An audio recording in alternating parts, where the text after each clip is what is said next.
Hey, what's up guys? Hope everyone's enjoying the marathon.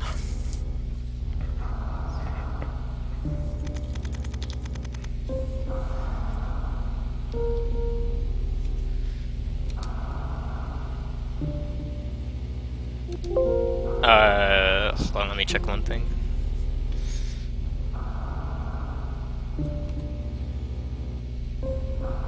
Okay. Alright, so, this is Super Metroid Redesign.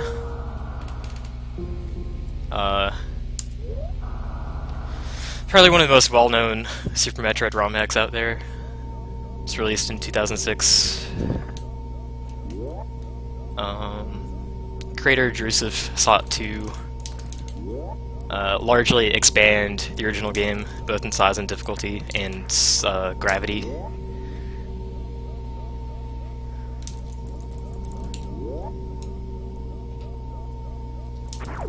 And difficulty, did I mention difficulty? Probably bears repeating even if I did.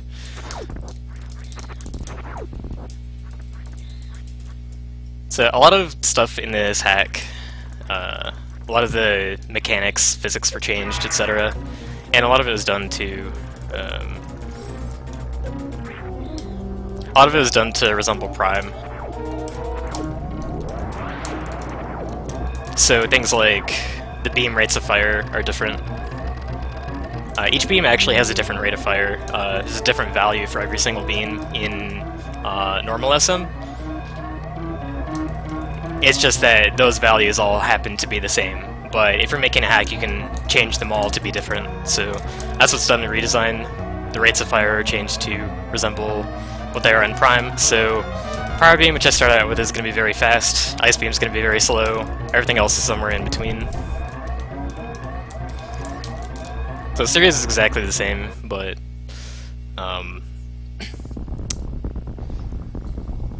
pretty much everything else is completely different.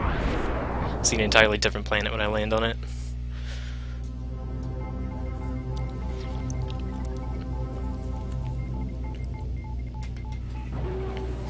Now, I am doing 100% run, which is pretty crazy for this hack, because there are a lot of items. There are a total of 148 items in this hack, instead of the normal 100. And a lot of them require some pretty obscene puzzles and techniques to be solved and pulled off.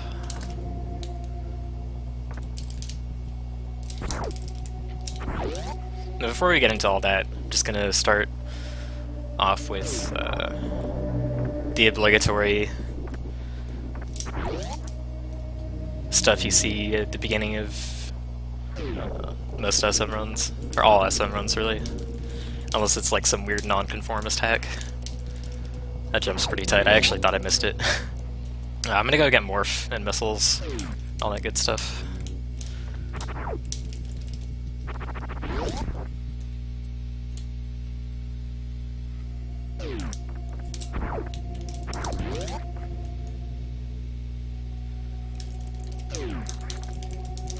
I mean, by non-conformist, I mean stuff like, it doesn't have the normal, like, criteria Brinstar areas and, like, standard progression of the game. It's, like, akin to what SM is. So I'm doing a Mach Ball here. If you watched the Super Metroid run previous to that, or if you watched any Super Metroid run before, You'll have seen it before. It's pretty important to do Mach Balls in this game, because the base speed of the Morph Ball has actually been halved.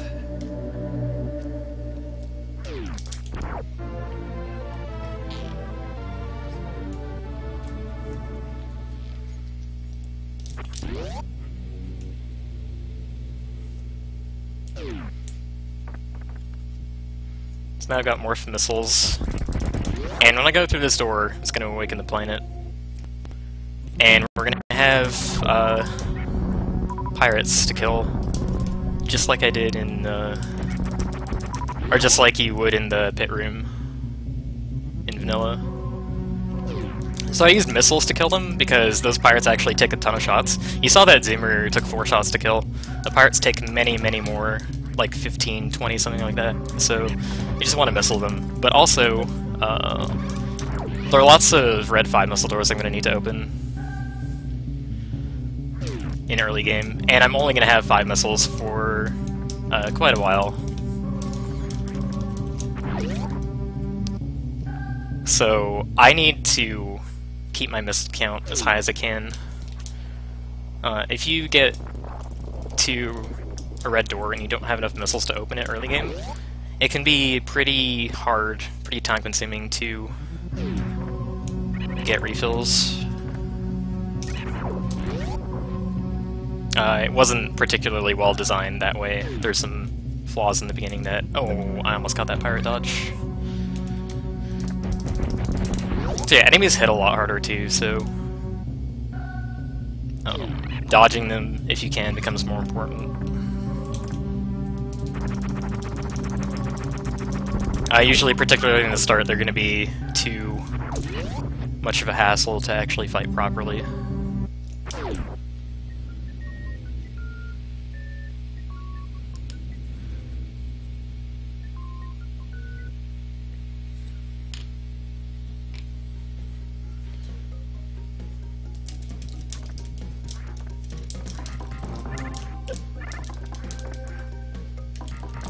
So, for example, this 5 missile door, there's a Zila outside of it, there's that round googly-eyed thing. If I didn't have 5 missiles to open that door, I would have to farm it. But there's a bug in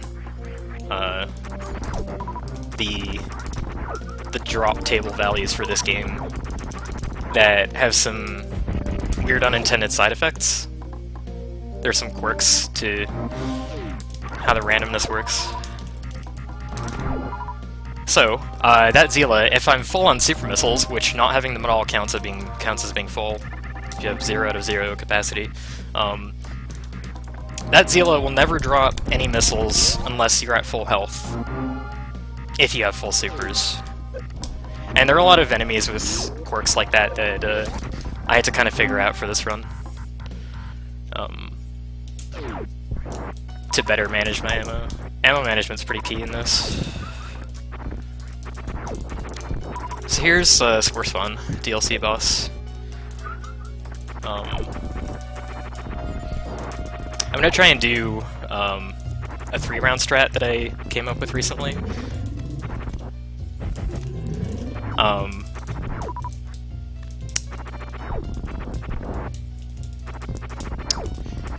I'll explain it afterwards, I guess. I need to focus on hitting it. I didn't get it. That's okay, though. You also might notice the door on the bottom of the room is open. I can just go through it now if I wanted to, and skip the fight for the time being, but I have to kill Squir's Fun anyways, because killing him is going to unlock some grey doors later in Brinstar, so there's no point in me avoiding this fight. Alright, 4-round, not too bad.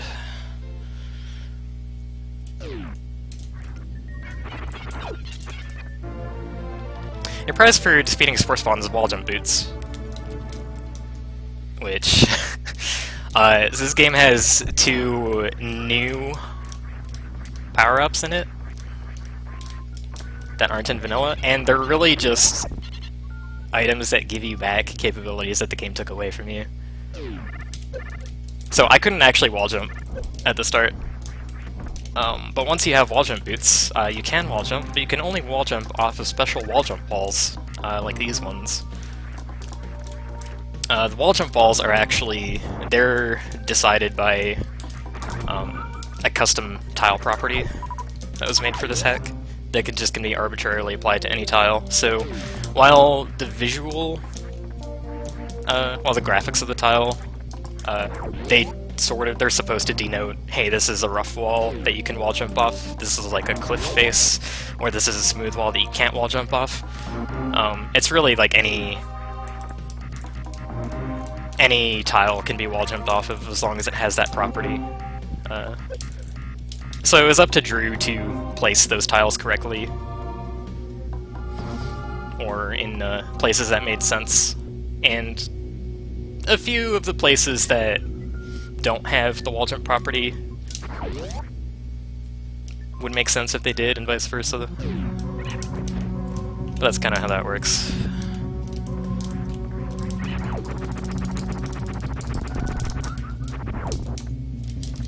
So yeah, I can wall jump off the edges of these platforms, off the edges of the girders, stuff like that, if I could, Okay, wow.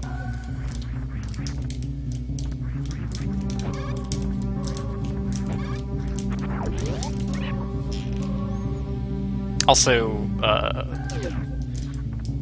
you can do single wall jumps. Like, you can continually wall jump off of the same wall and ascend that way, but it's extremely difficult to chain those in this game until you get high jump. And there are some, like that, what I just did was a single wall jump. It's pretty hard to do, because the physics were changed so that when you wall jump, it forces you away from the wall. So it's a very tight timing to actually be able to cancel that and go back towards the wall.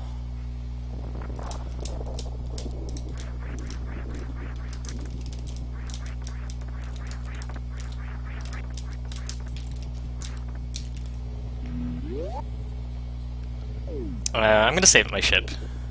There's an upcoming part where I really shouldn't die, but I have died before, just by tripping and falling in a place where I shouldn't. So I'm just gonna make sure that doesn't happen. Or that if it does, I don't have to start over again.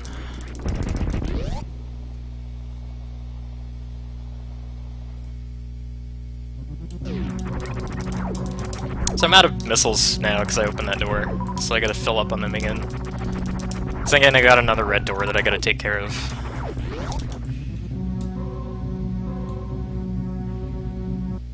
That's gonna be difficult to refill at if I don't have all my missiles. It's a little cute little wall jump strat that saves half a second. This is a leap of faith.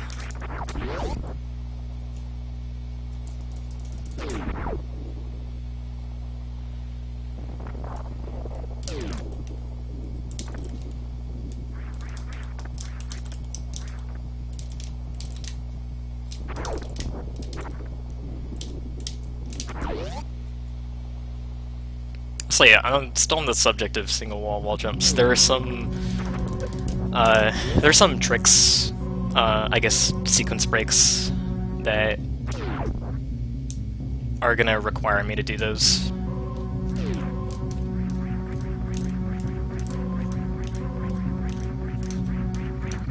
Oh. Okay. Namely, getting to Red Brinstar a bit earlier.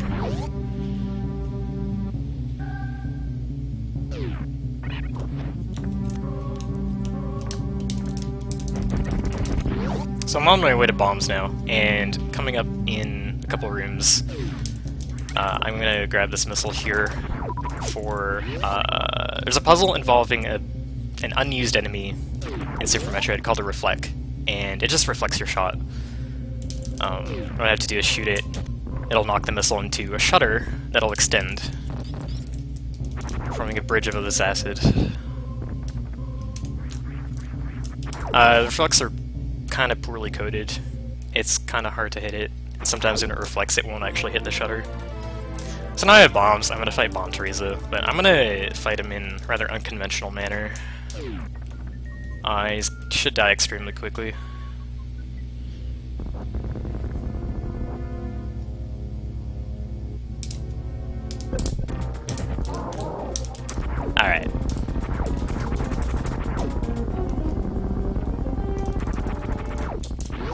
So, BT in this hack has a 16 times weakness to bombs. They actually do 480 damage each to him.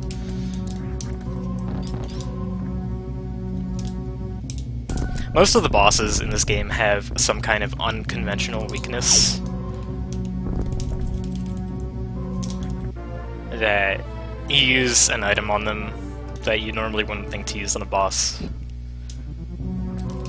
So for BT, that weakness is bombs. And not every boss and mini-boss has such a weakness, but a lot of them do. And they don't always trivialize the fight. Sometimes they do, but not all of them.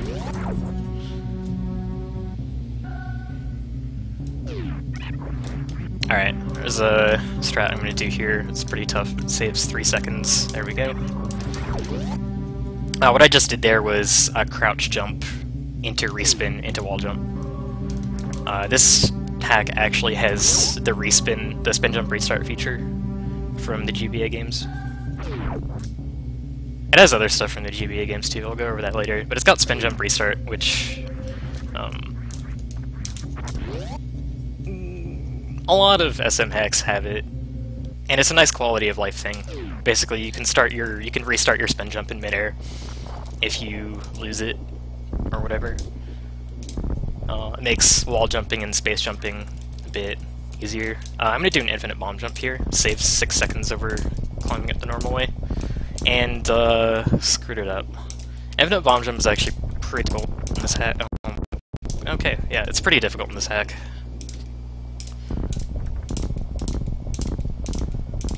Because of the gravity and because of the bomb counter.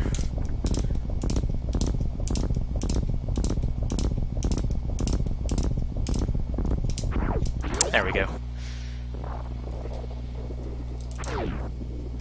You might have noticed the bomb counter in the top right of the HUD. It's styled after the bomb counter in Metroid Prime 2. I say 2 because it actually works more like 2s than 1s. Specifically, it replenishes each bomb as it runs out. And the physics are such that you can barely get an infinite bomb jump out of it.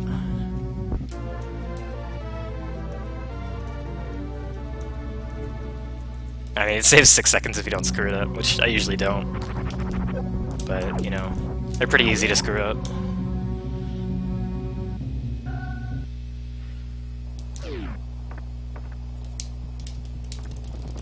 Alright, there is a missile in this room to the left that I frequently forget to pick up when I do 100% runs because the start of it is so similar to any percent. But I'm saying that now as a reminder to myself to pick it up now.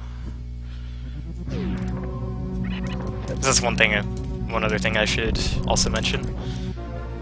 Alright, I remembered to grab it. I now have 9 missiles. The items in this game, you can actually assign different amounts to the ammo upgrades in a Super Metroid hack. Because there are actually 3 copies of each item. One is for an item out in the open, one is for one in a Chozo Ball, and one is for one hidden in scenery, which is just hidden inside a normal tile that you have to shoot. And so each of those can be given a different value. The ones on the missiles in Chozo Orbs give you 5. The ones out in the open give you 2. The ones hidden in scenery actually give you 10, which is that system is kind of supposed to like reward the fact that the ones in scenery are harder to find.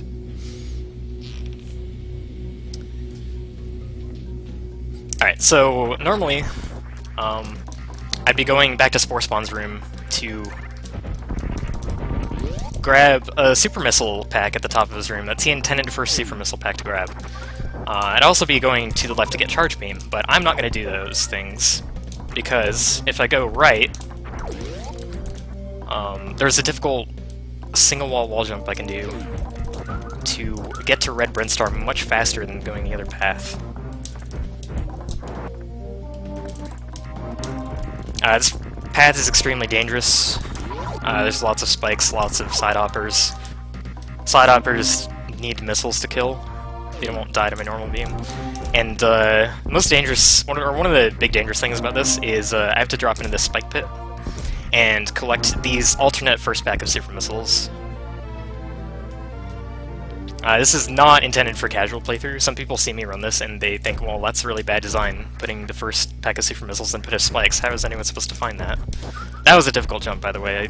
I feel like I probably made that look easy, but there's a high risk of dying attempting that. That's why I saved earlier. So I'm in red Brinstar now, a little bit before I should be.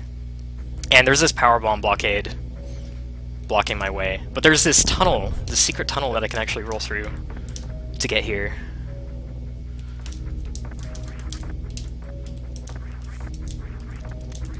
Waivers do 23 damage, so you really don't want to get hit, especially with the low amount of health that you're likely to have here. I actually performed entering here very well, so I have a lot of health, but there are a lot of times when I'm near death. Alright, so this lets us get to this energy tank much faster, and this energy tank is very special because it's actually it actually unlocks the door to Norfair. The Norfair elevator. There are two ways to unlock the door to the Norfair elevator. You can get that energy tank, which is supposed to be required, or you can defeat Kraid. Doing either of those will unlock the door.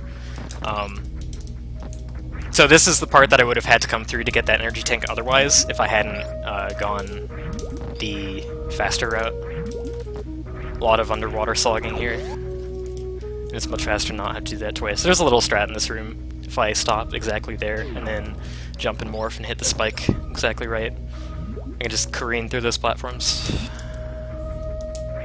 And this is the first 10-pack of missiles that I'm going to be grabbing. This is very nice to have, because I don't have very many missiles at this point. Plus 10 is huge right now. There's actually a 10-pack that I should have grabbed, that I should have been able to grab, in the normal path through this area. But since I didn't pass by there, I don't have that, so I'm actually much shorter on ammo than I was supposed to be at this point of the game. I also do not have Charge Beam, because it's not where I went. So I'm not going to be getting Charge Beam for another half hour, 40 minutes or so. So I'll have to make do with less ammo, no Charge Beam. That makes some parts of the game quite dangerous. Speaking of dangerous, there is a required hell run that you're supposed to do, and that's why the game tries to wall you into getting that energy tank that I got earlier. But you can actually skip the hell run, and I finally learned how to do this fairly recently. This is extremely difficult. It's much harder than doing the actual hell run, and holy crap, I just got that first try. That is insane. I have no words for that.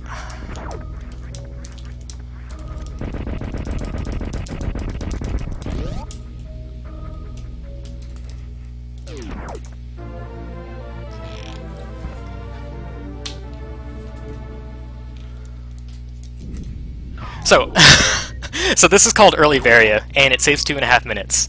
Normally you'd have to go into Norfair and do a hell run, which, if you're wondering what that is, it's just you have to run through heated rooms without the Varia suit. And you have to go and get Ice Beam, and then come back here, freeze the Rippers to climb this room, and then get Varia suit, and then check into Norfair for real. So doing that trick skips it. So not only do you have to do an infinite bomb jump, which is difficult in and of itself, but you have to start it from inside a spike pit to get into that tube. And that is just, it's been a known trick for a very long time, and I didn't start doing it until very recently because of how difficult it was. This is the first marathon that I have done it in. Fun fact. It's also the first marathon that Redesign 100% is being run in.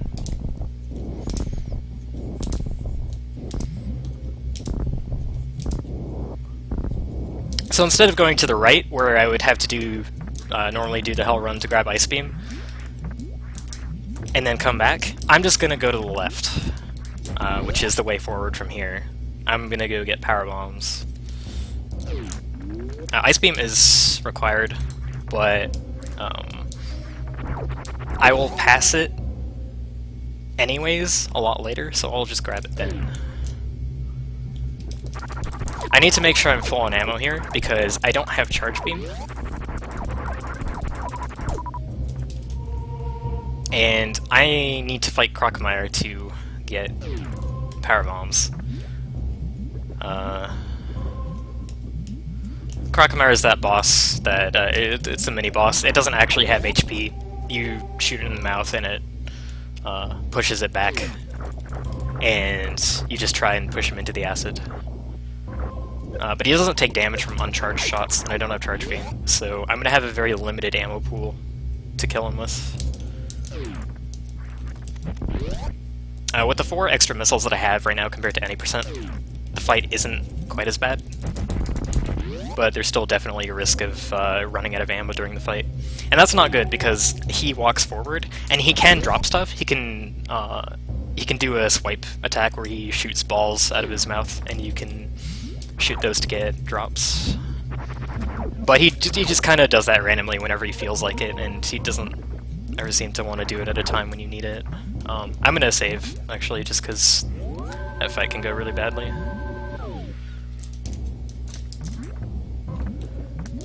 It shouldn't, but, you know, this is Redesign. A lot of things can go wrong. Also say hi to Rob.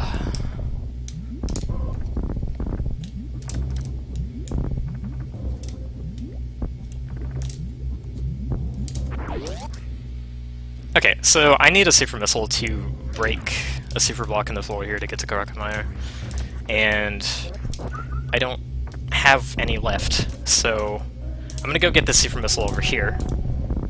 I can't actually reach that hole, so I'm gonna infinite bomb jump up to it. Normally your other options are come back with high jump, or use a charge ice shot to freeze one of the disc eagles in this room and stand on it, but I don't have any of those things, so I can't do that. Metroid MSD actually came up with a strat recently where you can lay a bomb in midair and then crouch jump into it. But it's kind of, I think it's difficult at least. I'm not very good at it. I just prefer to do the infinite bomb jump since I've practiced that so much. So I need to use a super to open that door, but I'm actually going to come back here to get that super again because it's that important.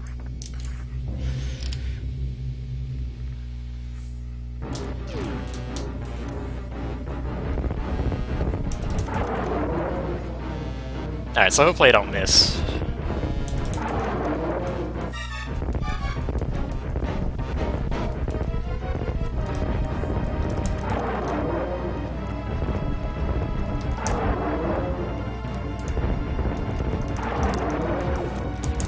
Okay. So see how he does that swipe attack sometimes? And he's preparing to shoot drops out of his mouth? Sometimes he catches me unawares with that, and doesn't actually open his mouth when I think he's going to. That's usually the cause of me wasting missiles in this fight. And sometimes he also fakes you out, and swipes like he's gonna shoot stuff out of his mouth, and then doesn't shoot stuff. And when you waste missiles, and he does that, that's actually really killer.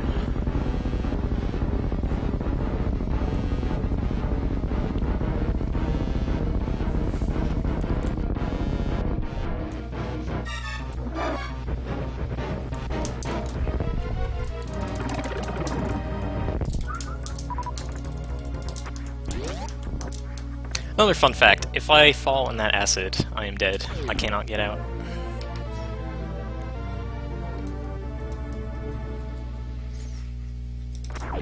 Lava and acid physics are extremely, extremely gimped if you don't have Gravity Suit. Way, way more so than vanilla. There are a lot of death traps in Norfair, actually. Norfair is one of the most hated areas in this hack. Just because of its propensity to be able to kill you if you make even a tiny mistake. A lot of the crumble bridges that I'm running over that have lava underneath them, I won't be able to get out if I fall in that.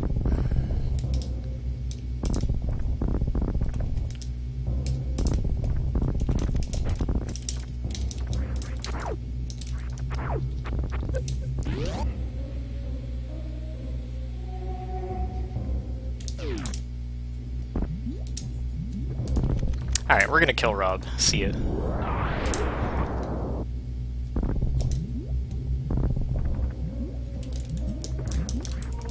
I don't really need to save. Famous last words. But I shouldn't need to.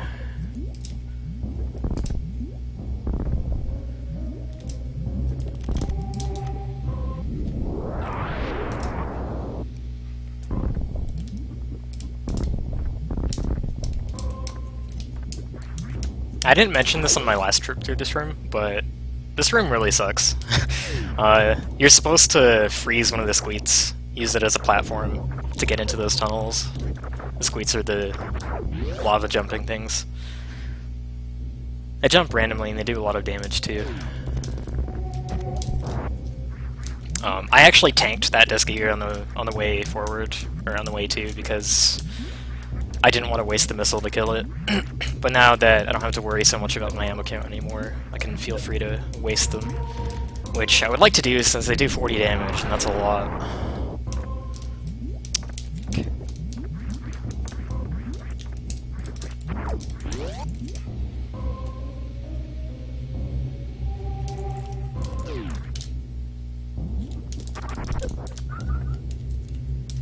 I'm just gonna fill up on stuff here. I don't need power bombs, but I'm gonna fill up on them anyways, just because the more power bombs I have, or if I stay close to full power bombs, then I'm gonna need to farm more drops after opening some doors a little bit for the crate fight. And if I have as many power bombs as possible, that decreases the amount of times that the farming bug is going to be able to give me a power bomb drop instead of something more useful like a super missile.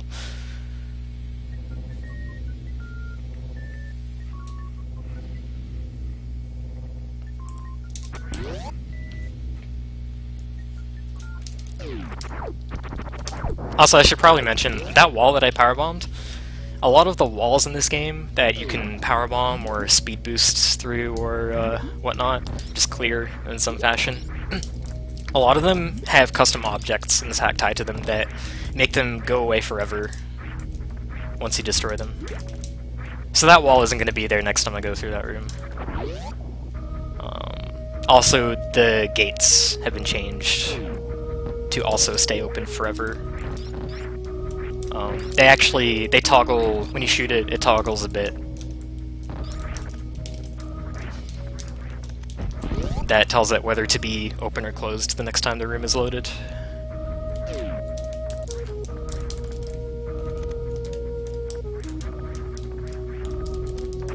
Try and get a super here. Good. I need to fight a mini-crate in this room, and he takes 2 supers and 1 regular missile to kill. So I want to have 2.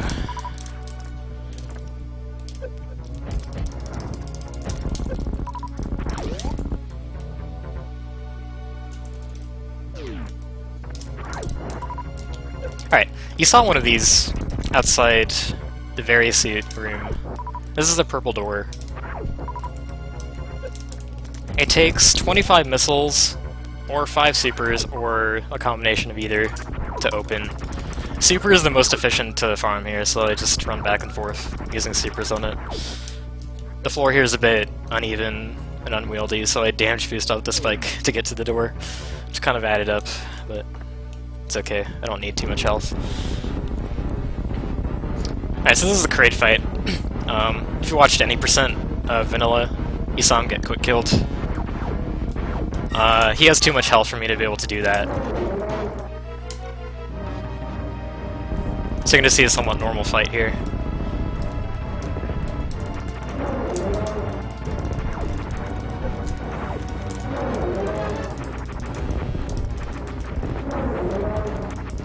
Still don't have charge beam, so I have to make sure I don't waste ammo.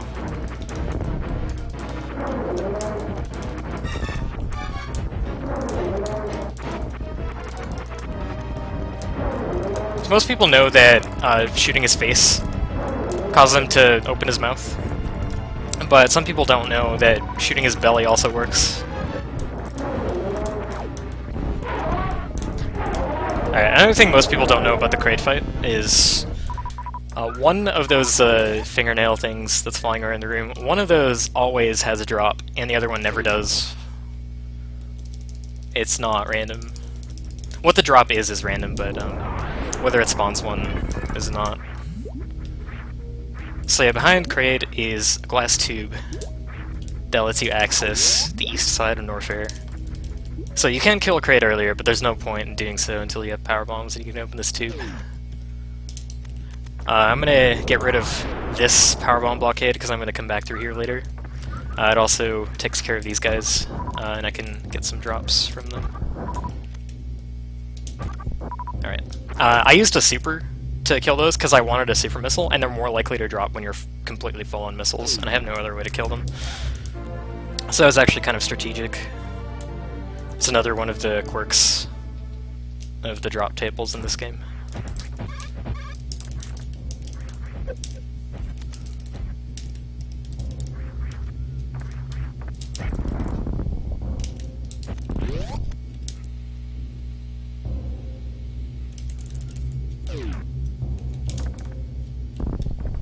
So you see all these grapple blocks that I'm descending past, and you can probably guess what item I'm heading towards.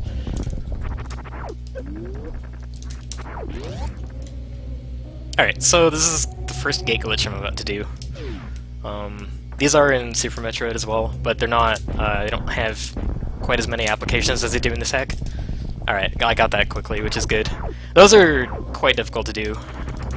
Oh, it's not really that hard to do them, but doing them consistently is another matter. I don't know exactly like what the limitations are, but it's like you have to shoot the missile through like on the same frame that you, or the frame before you lose speed by bonking into the gate or something like that. It's very precise. And there are several of these throughout the run. I actually don't remember exactly how many there are in 100% because I kind of retooled the route recently.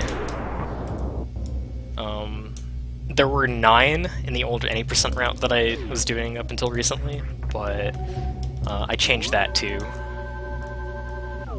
But just to give you an idea, there's a lot of them, and some of them can ruin a run that's on good pace. That save station that I took is quite an infamous one. If you've played this game without save states, you're probably quite familiar with it. I hope that's enough energy. I think I'll be fine. I'm getting a tank soon. Alright, so this is the kill everything room. And they throw your first large disky at you here.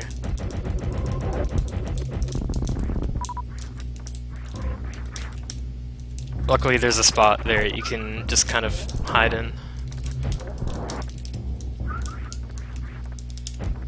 Oh wow, that missed.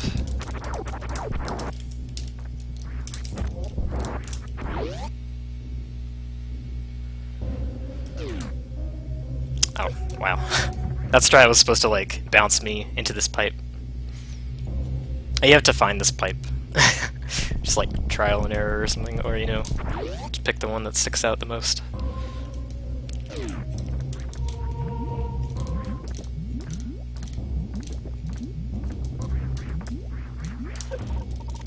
It's actually faster to jump in the lava here and run through than it is to wait for the tripper on the other side. Alright, so I've got Grapple Beam now. Now, since the door in the big pipe room, that locked behind me, so the game now funnels me into what we call the Grapple Gauntlet, and it's probably the most unfairly difficult section of the game for a regular playthrough. It's more unfair than the Hell Run.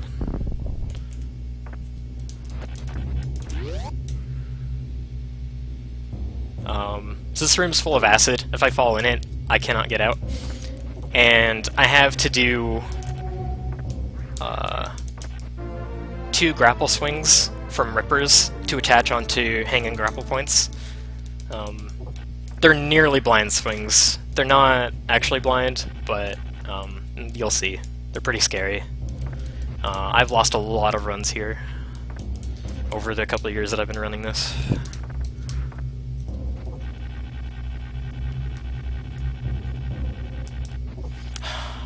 My heart skipped a beat on that one.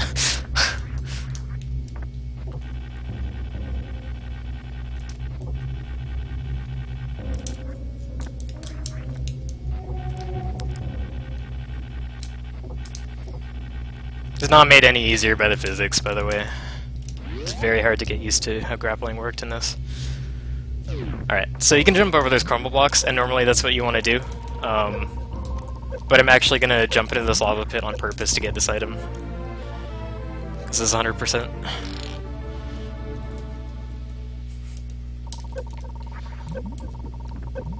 Also, I have a bit of a cough, so excuse me if that comes through.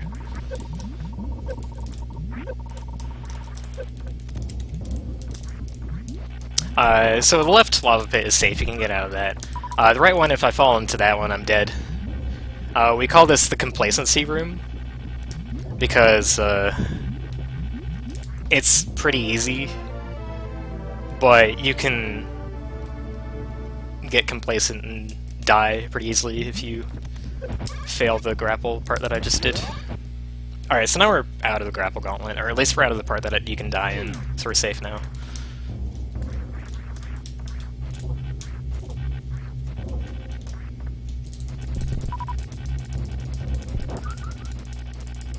Alright, so I'm gonna go for a jump here that saves like 20 seconds or something. It is really difficult. I thought this was impossible for years, and I just recently did it by accident while I was trying to prove that it wasn't possible. So,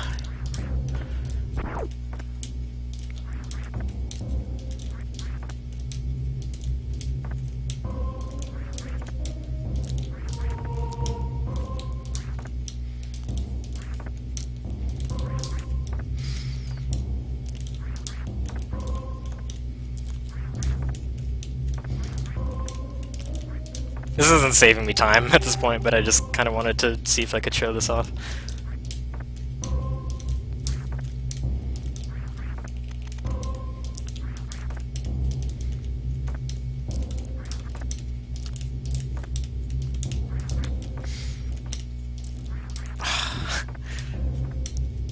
Might not be able to do it.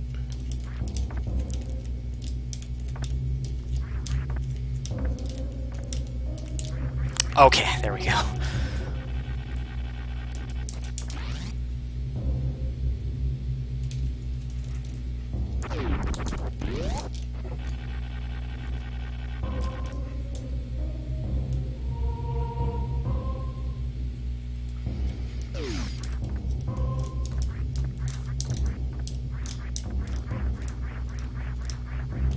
Okay.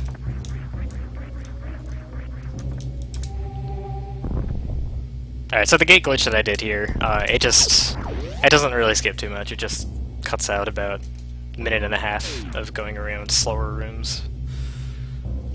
And it's nice because the gate's open for me to go through on the way back. I'm actually going to wait for this ball to pass me, because if I don't screw up, then it times the cycles of the balls here nicely so that when I ascend this room, I ideally don't get knocked down when I'm wall jumping up this thing. Alright, we're still good.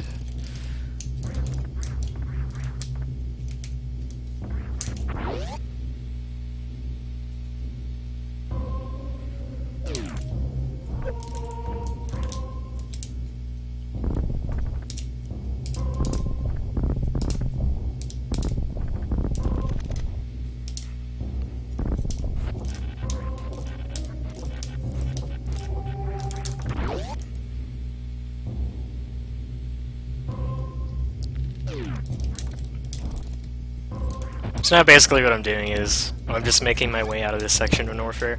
I'm gonna go back to the west side of Norfair, because now that I have Grapple Beam, I can get Speed Booster from there.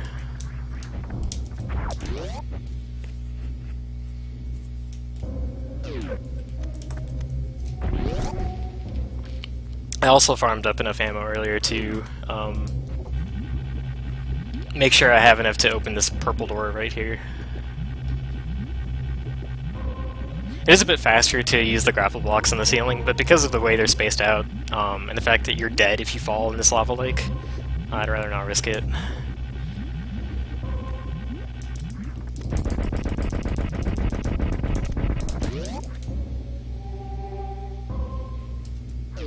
Alright, so now I am in the part that I was supposed to do for the Hell Run. And since I'm here, I'm gonna grab Ice Beam.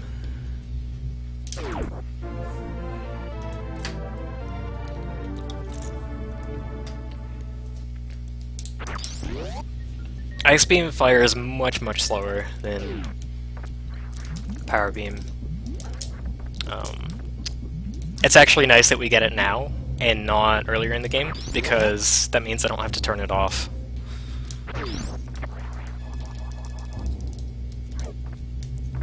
Because I'm going to be getting Wave Beam pretty soon after this, and I'll just have that equipped instead and it won't matter too much. It's actually another thing, another capability that was removed from Samus in this game is you can't stack the beams. That was also supposed to resemble Metroid Prime, where you just have the single beams, you have Power, Wave, Ice, and Plasma, and they're all separate. There's actually an item in this, the second of the two quote-unquote new items in this is Beam Combo. It's very late in the run, but once you grab it, you'll be able to stack all your beams again.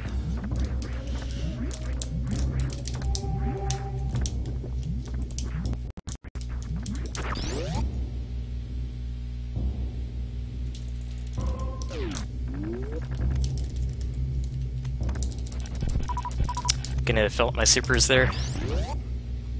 I'm just gonna use these supers to take out some red pirates that are in my way.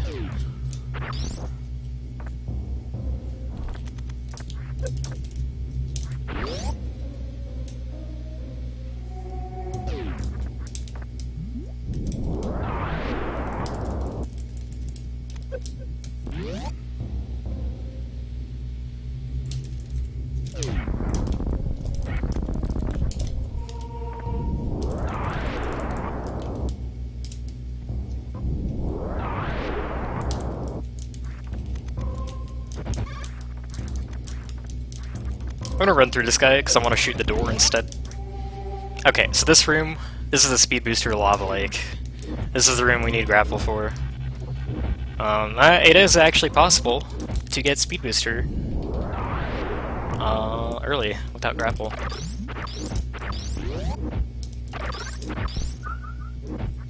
But there are two ways to do it. One of them is TAS only, and the other one is way too slow and painful for most categories. It is actually required to get early Speed Booster for low percent, since low percent skips Grapple, but low percent is an insane monstrosity in this hack.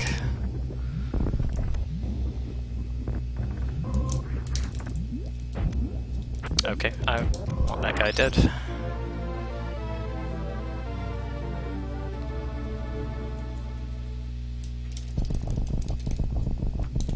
Okay, so now I got Speed Booster. And I gotta do the Speed Booster escape, which is a lot more dangerous in Redesign than in Vanilla. In Vanilla you just run forward, and in Redesign you gotta climb this room. Or it would be more dangerous, except there's a trigger that causes the lava to rise faster. And it's all the way on the left side of the room, and if you just don't touch it, if you don't go basically up against the left wall, then the lava will rise very slowly, and you'll have plenty of time to get out. The route that most people are going to take in a casual playthrough is actually going to cross that trigger. So a lot of people who played this probably struggled with it, but if you do that, if you do the way I did it, it's very, very easy. I killed that red pirate with missiles so that I could shoot the door without experiencing the insane amount of super missile cooldown that's in this game. Super missiles have a cooldown of 64 frames, which is a little over a second. Alright, so I have Speed Booster. Main cool thing about Speed Booster in this hack is it has the... oh wow, what happened there? It has the Shine Spark Recharge mechanic on slopes from the GBA games. And that's really cool in a Super Metroid hat, because Super Metroid's speed booster is much more fast-paced than Fusion 00 missions. A lot of Shine Spark chains, as we call them, are required for items in 100% in this, so you'll be seeing me do a lot of that throughout this run.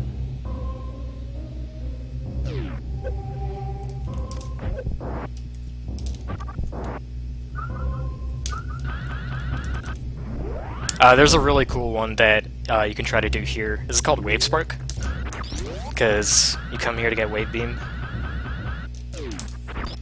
But this is very difficult. It's extremely tight. And it's really easy to trip in this room and mess up. And you have to do it at a specific height. And I didn't even spark left. Okay, well, that's alright. I'll just Mach Ball under the gate. That's a shame. That one looks really cool, but there will be others.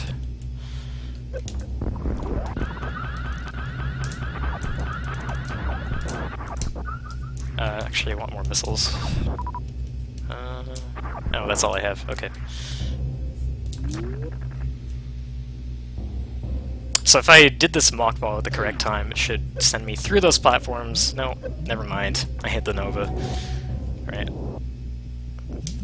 Okay. Alright. Okay. That's not good. That took way too many tries.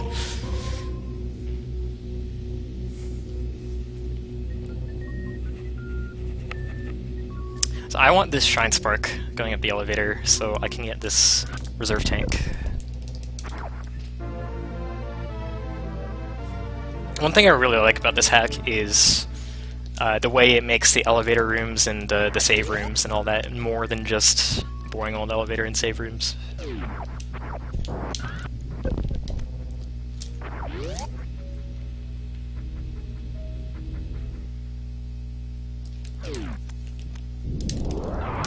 I'm gonna do another gate glitch here. If I had gone the normal route to Red Brinstar, I would have had an opportunity to open that gate a long time ago. But I didn't, so I have to glitch it open if I want to go this way. Alright, so I'm gonna try and carry this Shine Spark so that I can spark up through a room that you're supposed to use Ice Beam to climb the bugs. And I don't want to do that because that's slow. So I'm gonna line up here and Shine Spark to the top of this room.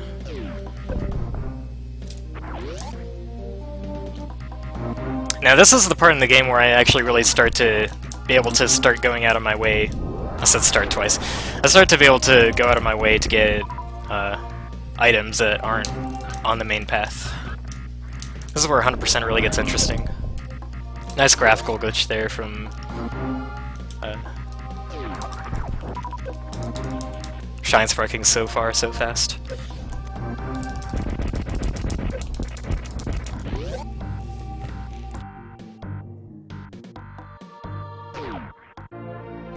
I don't think I mentioned what the upgrade amounts for Supers and Power Bombs were, but Supers are 1 for out in the open, and 2 each for Chozo Ball and Scenery. Power Bombs are 3 for in a Chozo Ball, but the only one that's in a Chozo Ball is the one you get from Quagmire, and every other Power Bomb pack is a 1 pack. The totals for items in this are 300 missiles, 30 supers, and 30 power bombs. So there's a lot of random missiles lying around, but supers and powers are very limited. Actually extremely limited in any percent. They're actually still pretty limited in the route of this since you have to make use of them in so many instances to open a lot of door caps. So I just farm there because I need quite a bit of ammo in this section. I'm gonna have to open some purple doors for some things.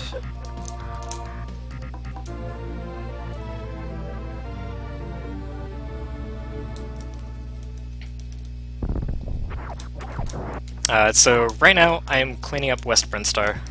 I won't be coming back here after I'm done. This is the first section of the game that you really get to clean out thoroughly. And it is easier to come back and do it later, but it's not faster.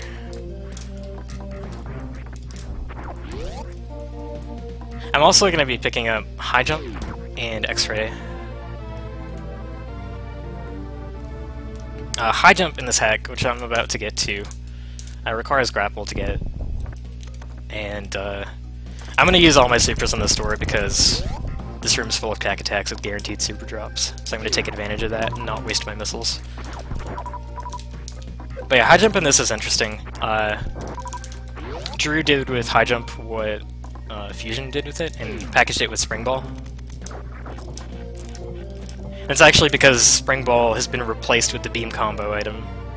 So the Beam combo goes in the slot that Spring Ball used to be in. So High Jump, when you have High Jump on, it allows both High Jump and Spring Ball.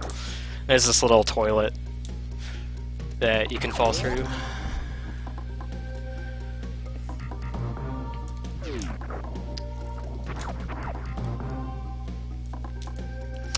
I'm going to break open this tube for much later in the game. It's going to help me come back to this area to clean out the east half of Brinstar.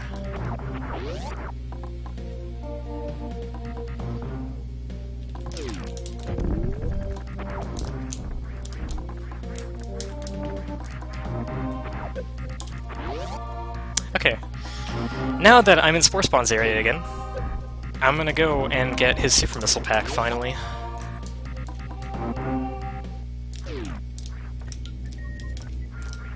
So this is what I was supposed to do a long time ago, and first super pack that I was supposed to get.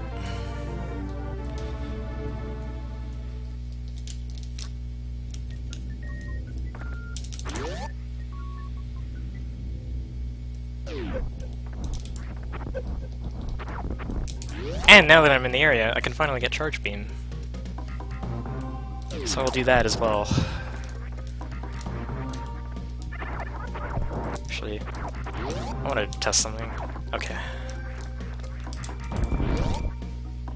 I wanted to see if that Chosen Ball actually had Charge Beam in it, because I was looking at Redesign and Smile, the level editor for this game. I was looking at it recently. I noticed this room that Charge Beam is in is actually separate from the room outside of it. Taking that hit was not ideal. I'd like to not take another hit from these guys because they do a lot of damage, and I need health for some upcoming stuff. I need ammo too, so it kind of sucks that I'm using so much of it. Maybe I should have used another power bomb. Maybe I should do that from now on. But yeah, so almost an hour in and finally getting Charge Beam.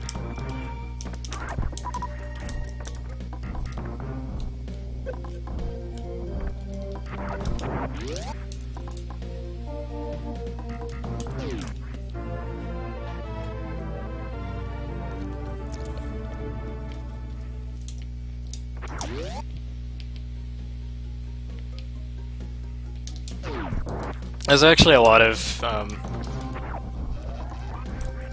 my best ideas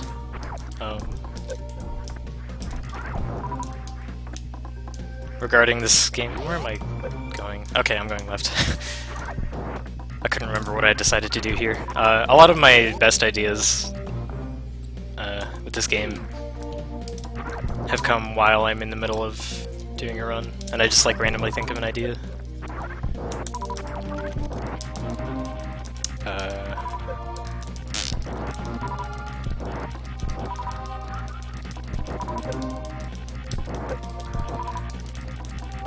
I think I'm full on supers now? Yeah, okay. That was kind of sloppy.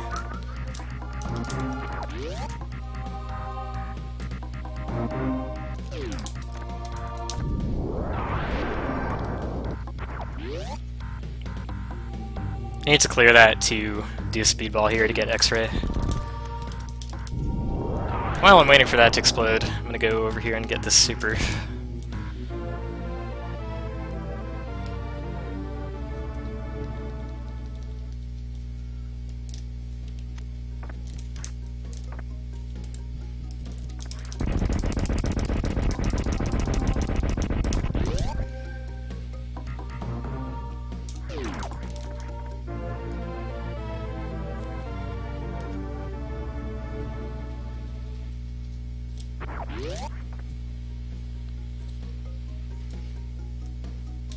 Because I'm cleaning up this area fully, I'm gonna do a couple things that you're supposed to have space jump for, namely getting this missile in the ceiling.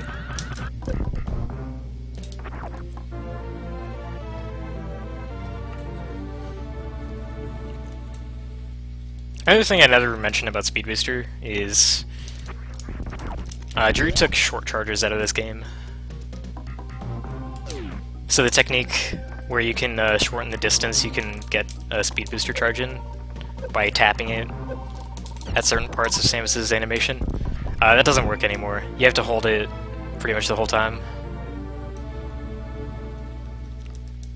But you can still do the stutter step technique to start it off to save some distance, so that's what I'm doing for all these unintended places to get a charge.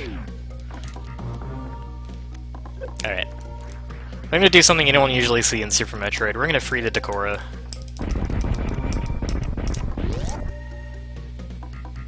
We're gonna start freeing him anyways.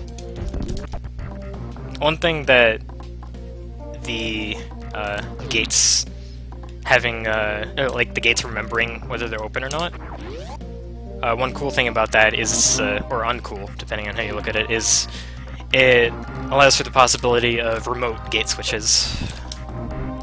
So I can shoot that gate there, and it'll open up in another room. Or you come across a gate in casual play, and you can't open it, and you have to go find the switch somewhere else.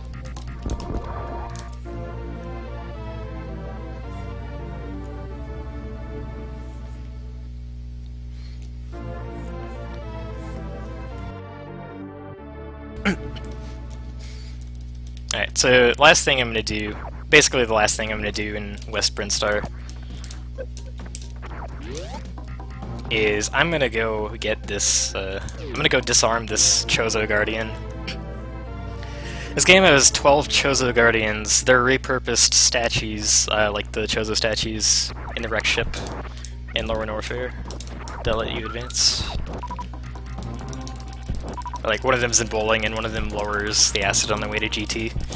They've been repurposed.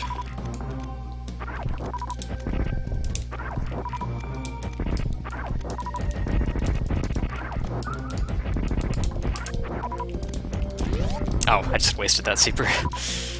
Wasn't counting. But yeah, they've been repurposed to lock the final area of the game, Turian. So I have to find all 12, just like you have to find all 12 artifacts in Metroid Prime. That's kind of what Drew was going for here. So the objective of Redesign is not to beat the 4 major bosses to get to the end of the game. It's to find all the Guardians. And some of them are hidden in extremely nasty ways.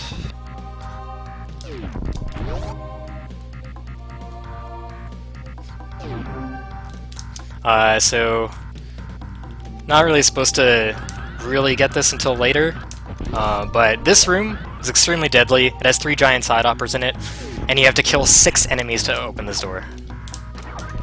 So I have to use this refill bug to supplement that. But those side hoppers are extremely difficult to kill. And what we used to do is we used to actually try and manipulate their movements to dodge them, to get them off screen, so that they would unload and not bother us while we farmed the bug to open the door. But then one day I was just like, hey, you know, if you jump up to the door just right, you can actually make it to it without sparking up that shaft. So that means that you can use that Shine Spark to kill the side hoppers in the room. And once I figured that out, we started dying in this room a lot less.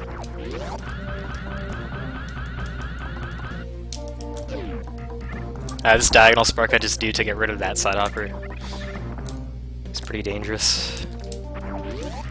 So yeah, We call that particular Guardian the Ammo Guardian because it requires you to open one purple door to free the Decora, one purple door to open the gate that's actually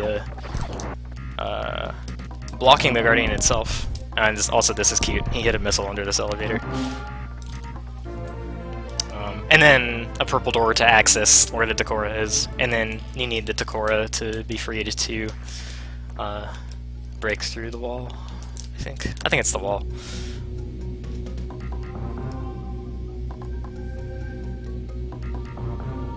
I should have equipped Power Beam.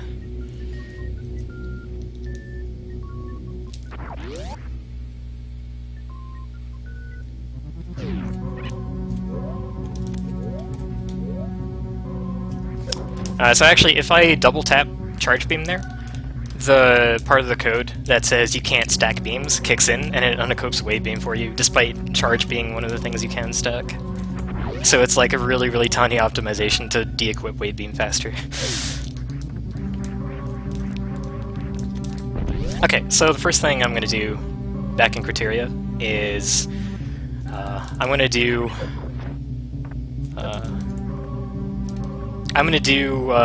I think this is either the longest or the second longest Shine Spark chain in the game to get an item. But you're gonna see just what this game has in store for people that are bent on 100%ing it.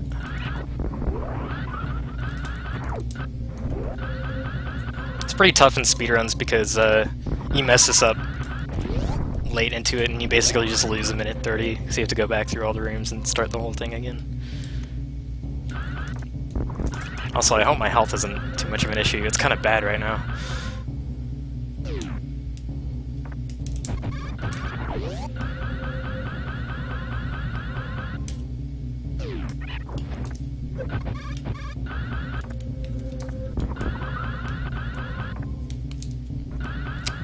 Getting over this Kago is really annoying! Okay, that was close. Okay, I'm just gonna jump over it. Oh, okay, that sucks. I almost made it. Alright, I gotta go do all of that again.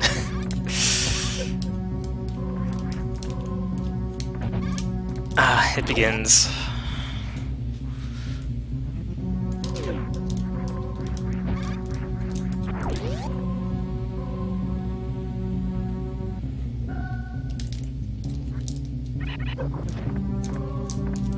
Keep messing up the spring ball strat.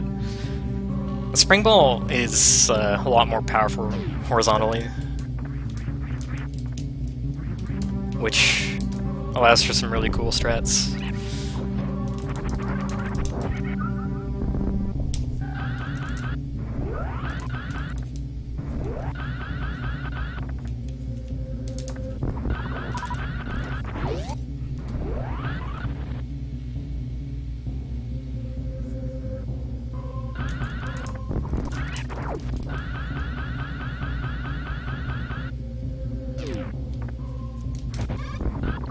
That was close.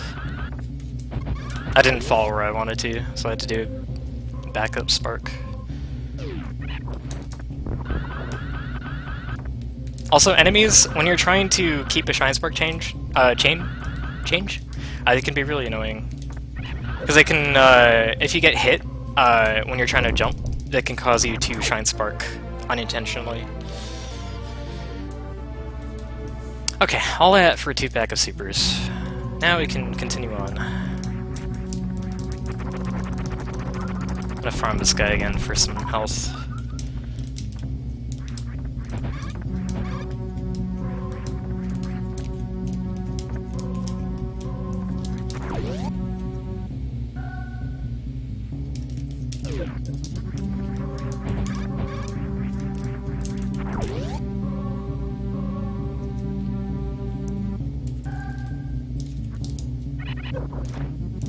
There we go. Finally got it.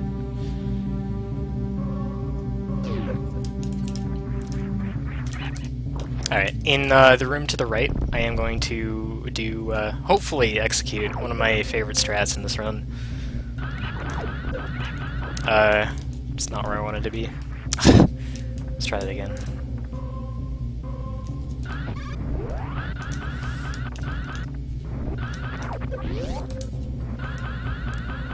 Alright, let's see if I can do this. Nice.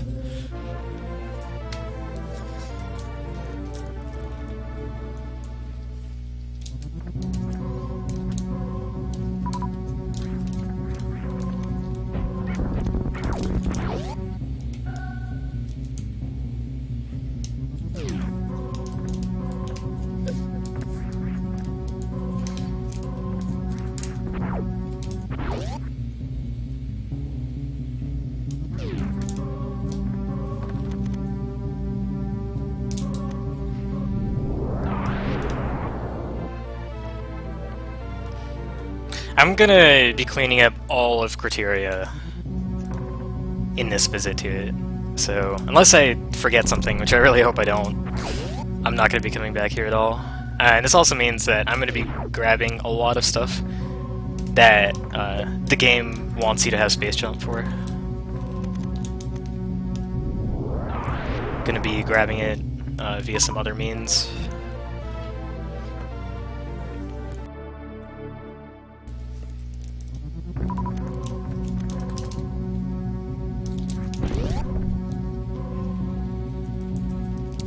There's a...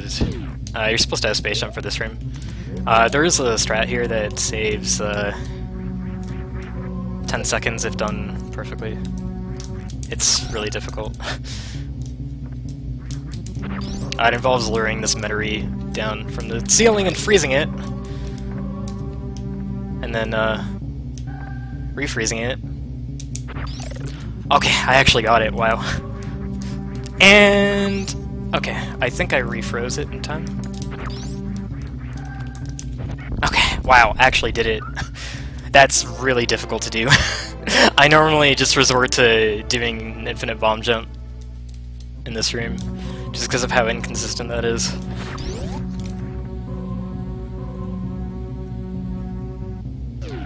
It's really hard to hit that with just a lone ice shot, especially with how slowly it fires and moves.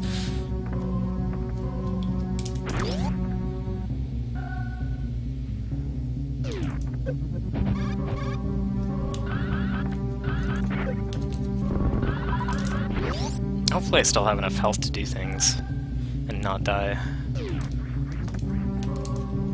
Oh, well. I need to get another spark now.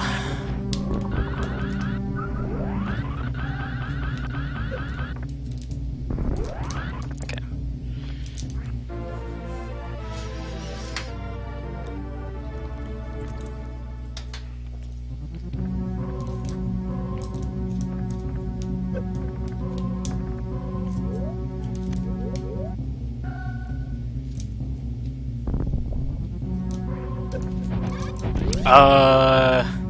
Okay, I need to be quick in this room. There's a boulder here that could kill me if I'm not fast. I think I'm good now, though. Okay.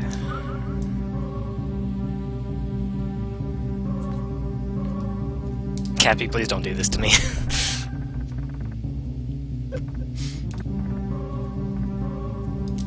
Oh, jumped over it. Oops.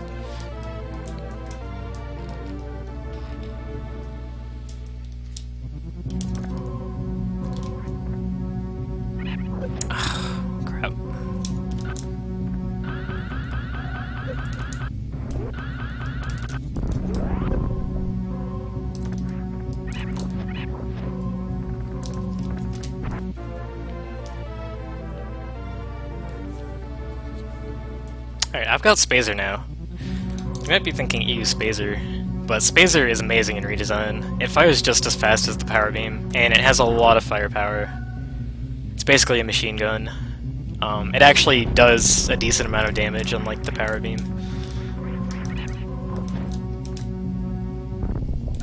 Its charge shots are actually stronger than the Wave Beam.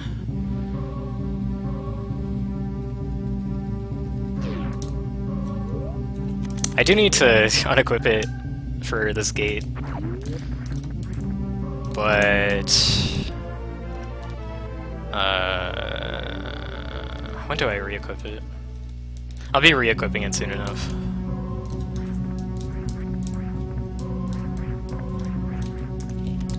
Because Wave Beam doesn't fire nearly as fast, and if I need to destroy a cargo hive, then I want to equip something that fires fast. Because the Kago Hives are based more on number of hits than HP when you destroy them.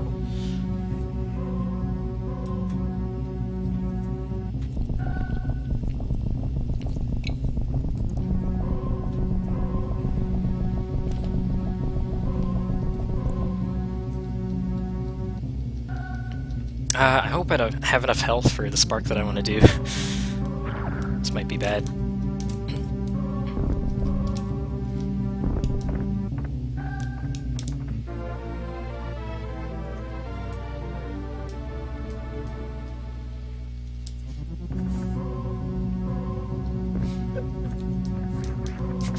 I actually had something freaky happen the other day when I was practicing.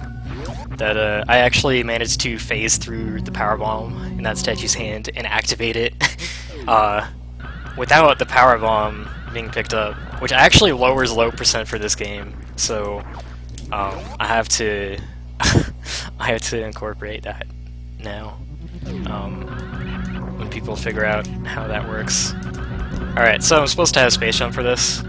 Oh crap, that's actually really bad. Can I get... No, I can't. Crap. I'm just gonna take the ship refill now and then come back and do that again. So there's a super block in the ceiling there, and I can't infinite bomb jump up through it because it respawns after a certain amount of time.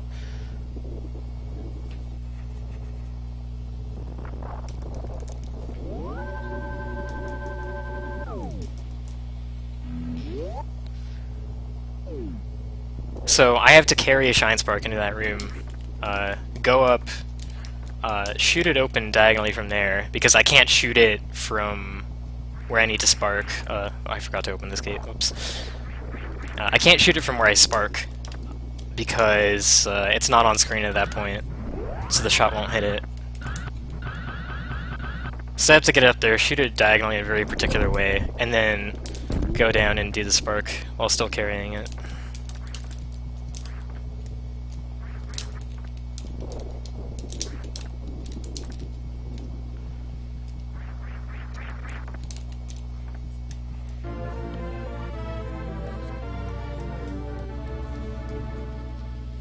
Alright, I'm gonna go try and do that again now. Now that I'm full on energy.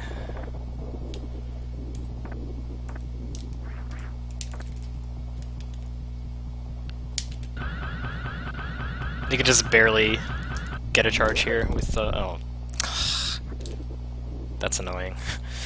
You can just barely get a short charge here.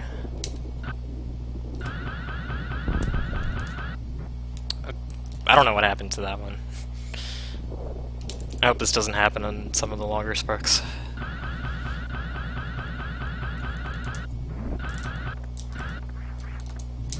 I probably pressed down too late after letting go of the direction of left.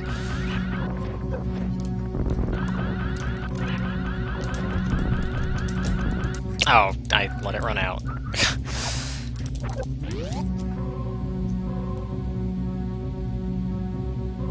So yeah, this is kind of not that easy to do. Again, you're supposed to have space jump for this. What am I doing?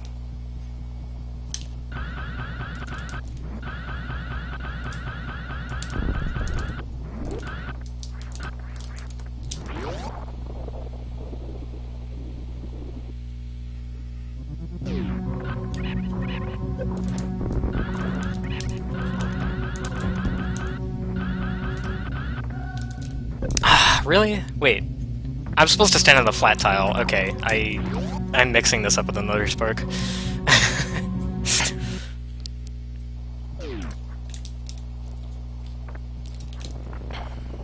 100% is full of this stuff.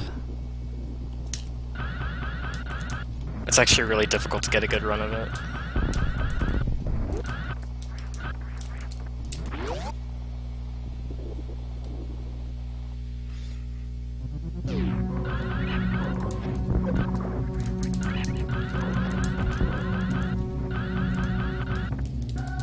Okay, there we go.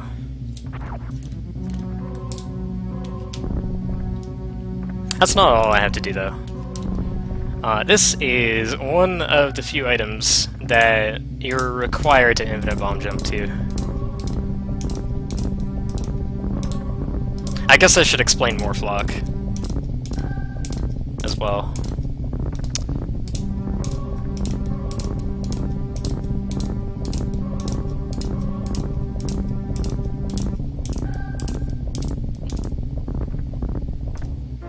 Because it would look like I would just be able to jump up here if I had space jump and morph at the top of this thing. But I can't do that because there's a feature in this hack that's in a few hacks called Morphlock. A lot of players hate it, but basically what it does is there are certain tiles that line the insides of tunnels that turn on Morphlock, and they basically make you unable to unmorph. They lock your up and down buttons.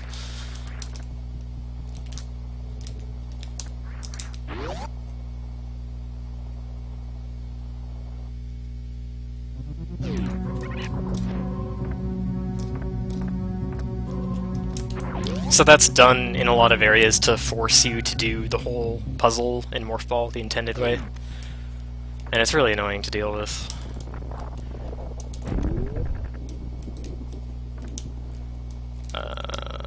Okay, so I opened that remote gate. There's a super missile behind there, but I'm gonna have to access it from elsewhere. This is pretty tight. Ah, okay, I did that too far to the right.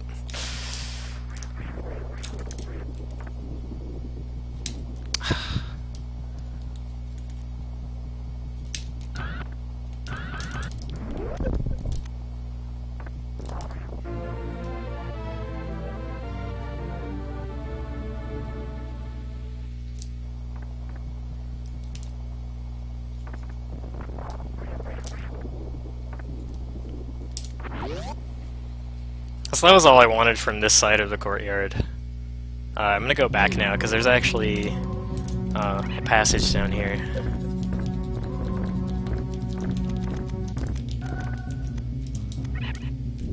This game has a lot of secret passages.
This is a super missile I just unlocked the gate for.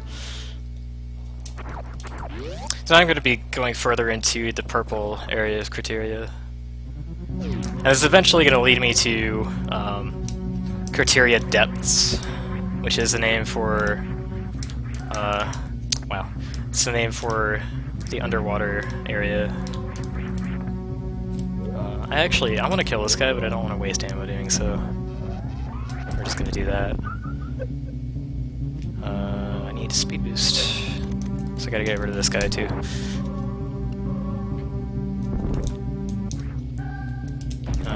Actually, farm this guy too. I could do with some more ammo in this section, because I gotta open another purple door.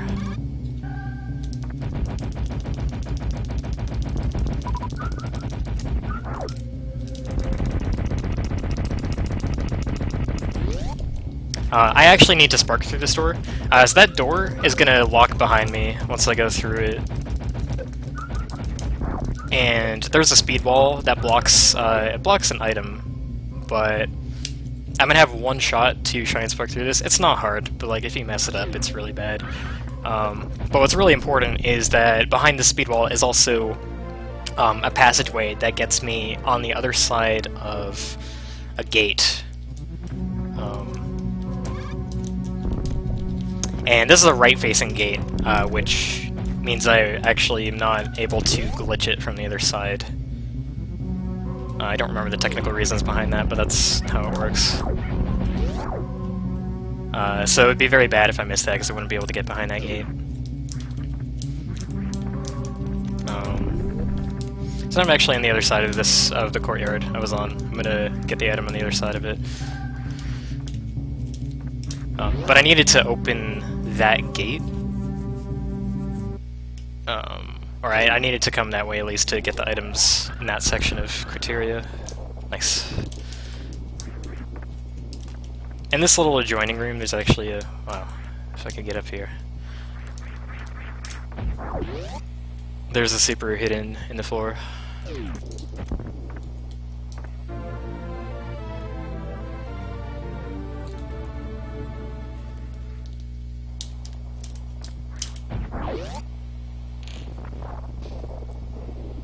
There's a couple things I need to do here.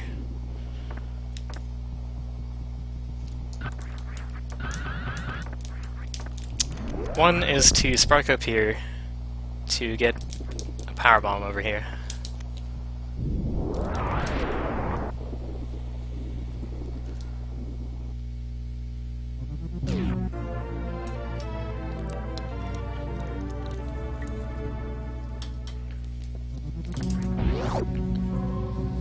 The other thing I need to do is I need to do a spark from the same place in a different direction to get a guardian in this little canopy up here.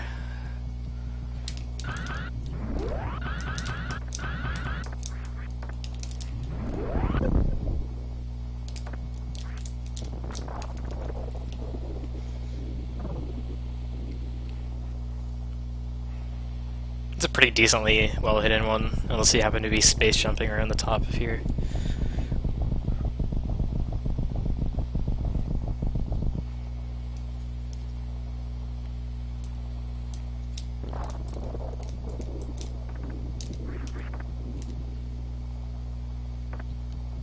Okay, and now I am going to do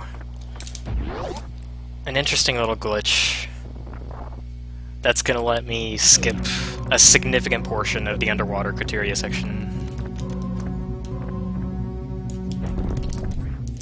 This is specific to Redesign because the Grapple AI for these zoomers has been changed. So it's actually going to let me latch onto it briefly before the zoomer dies, instead of just killing it outright. And that's going to let me do this.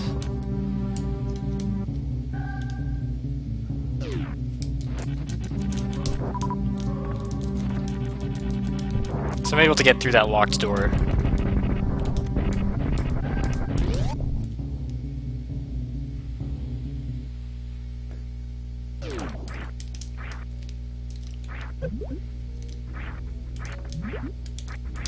This skips a lot of underwater stuff. It skips 2 underwater ninja pirate fights, which are the ones you normally see in Lower Norfair.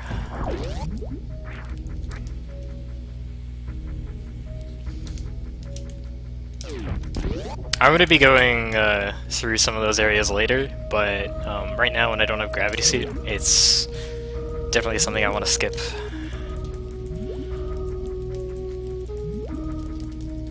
Now coming up is the Phantoon fight. And to get to him, I have to go through the Lost Caverns. This area replaces the wrecked ship, and it's basically a Lost Woods-esque type of area. I did not mean to pause there. There's actually a really tiny sequence break in this puzzle that was found. If you go back and forth through a hallway at a certain part of the sequence, then it takes you to the end. That saves about 1 second. And here. and the graphics might look a little glitchy. They don't line up properly. It's because I tricked the teleporters in this room into not sending me to the start. Something like that. I forget how exactly it works. I wasn't the one who found it. Alright, so this is a Fantoon fight. I'm gonna try as best as I can to one-round him. Just something you're able to do in this hack.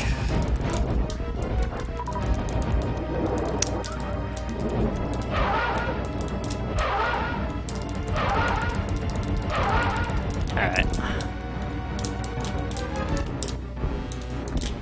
Missed him on the first eye open, but that was still pretty good.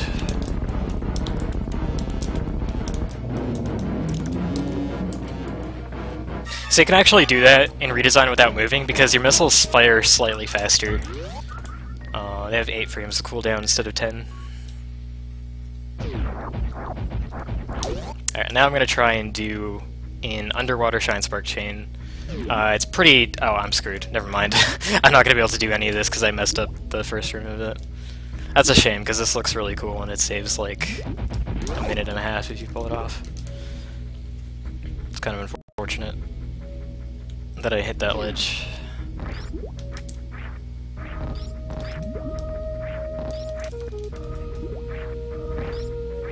I'd redo it if I could, but you can't get back to the top of the room. I mean, technically you can, but it requires underwater infinite bomb jumps, which, yes, those are a thing. They're very, very slow and painful, but they are possible. And they're a big part of what makes low percent possible. What makes grapple skip in particular, and grapple and high jump possible to skip.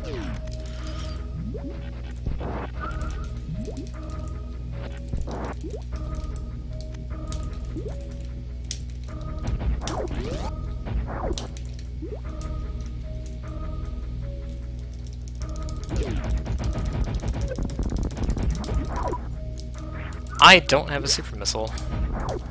That sucks.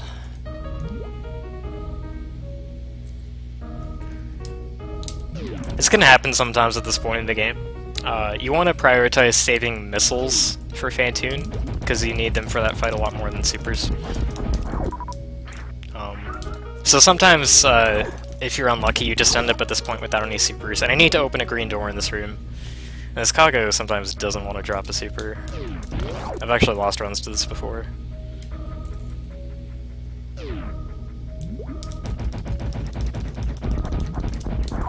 There we go. Let's see if we can get another one. No.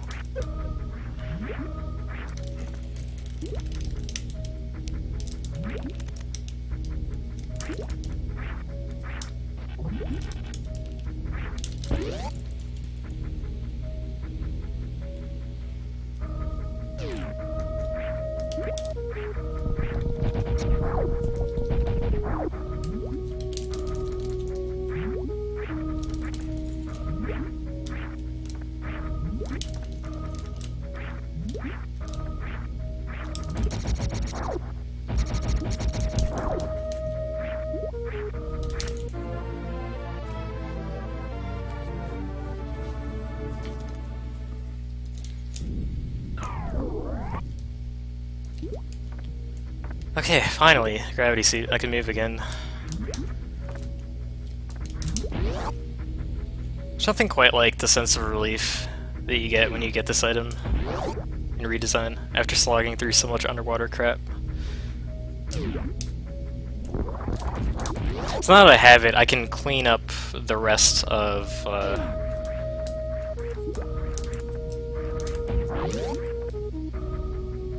this part of Criteria. Or, really, the entire rest of Criteria.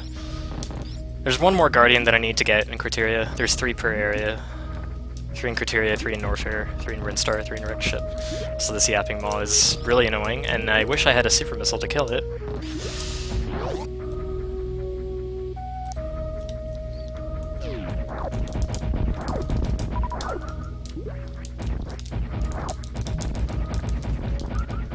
I'm gonna try and get a super or 2, because they'd be really handy to have right now.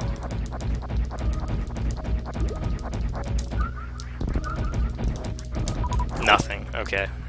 Alright, I see how it is, game.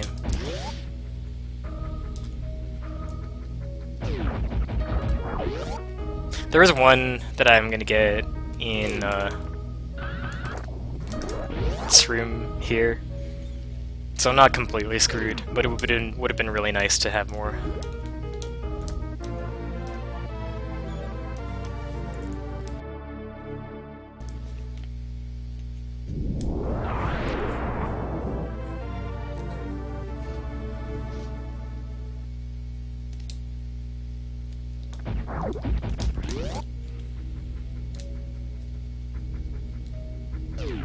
I'm gonna fall down this shaft now. Get some of the items that you pass. You're on what's supposed to be your first trip here, which you won't be able to get without gravity.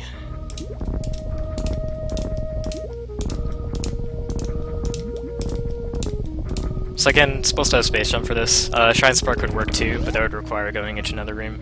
This is actually better to just infinite bomb jump that. I went in and grabbed this first because this pack gives me 2 supers, so that'll give me a better start off to actually having some ammo.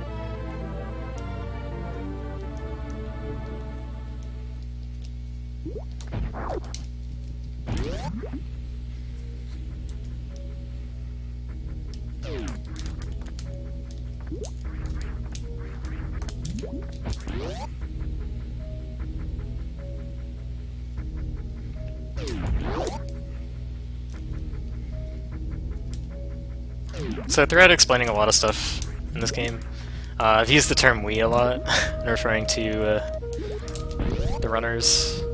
I'm not the only person who's run this, but I've been the only active runner for a while now.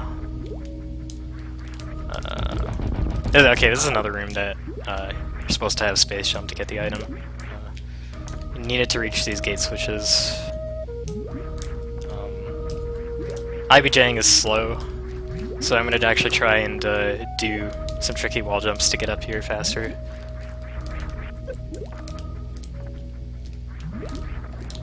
There we go.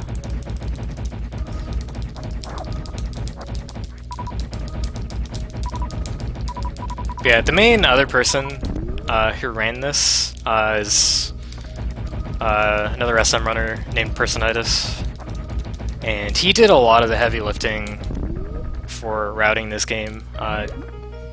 He routed any percent. He's done a lot of the timings, he's come up with a lot of ideas, and he's basically retired from it now, but a lot of the things in any percent and ones that have transferred over to this run because of that are a lot of that's his work. I filled in a lot of stuff here and there from my experience with running the game, because I spent a lot more time actually running it than he did. But like we'd spend hours late at night looking over the map for this game and thinking of ideas and stuff. Also, Eternized Dragon has helped a lot with ideas and looking into some glitch applications. So that's more of his territory.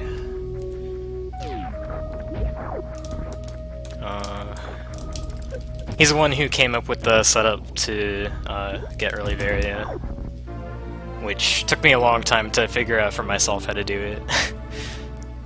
Eventually I did it. I did not want to come here at this point, actually. That's okay. Actually... yeah, that's okay.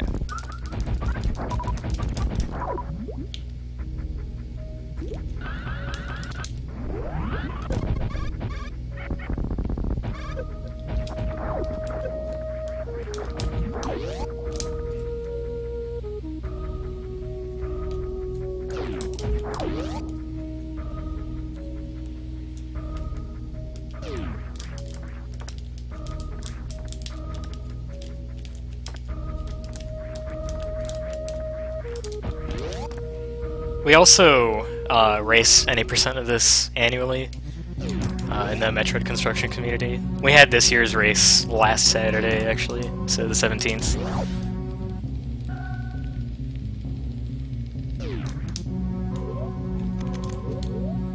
Turnout was a little smaller than last year. Amount of people that finished was also smaller than last year, but it's just kind of a thing that we do every year to pay tribute to, as Metroid MST puts it, pay your respects to a hack that nobody actually enjoys, but at least appreciate it for what it is. Because this hack also, although a lot of parts of it are super tedious and painful, not very user-friendly, it's really well built aesthetically, and I would say it's well designed if it weren't for some pretty glaring flaws in some places.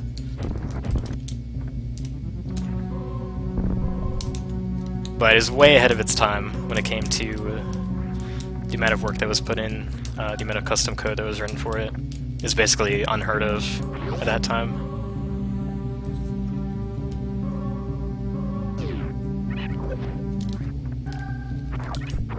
Okay, I'm gonna do another Shine Spark chain here. This one isn't too bad.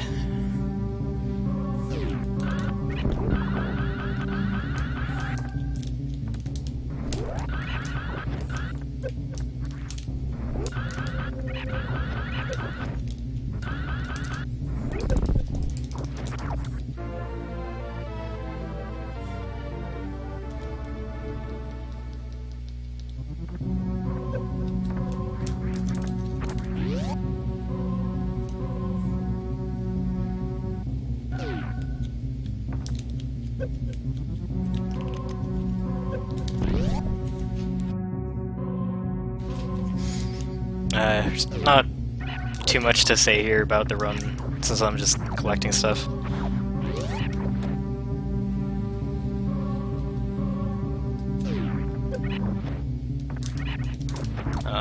So I can talk about the bit of the history of running this game as well. Actually, there is a power bomb. I don't have any supers. I need to fix that. I need to fix that right now, actually. That's bad. Hold up, I'm just gonna go farm this Zebo for some supers right now. I was supposed to do this earlier and I forgot.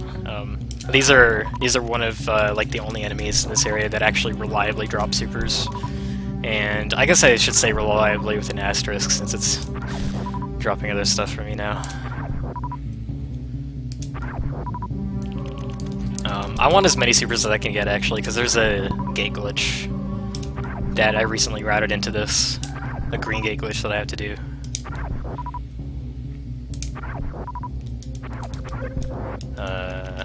Wow, I embedded that one into the ground. Go me. Let's not do that again.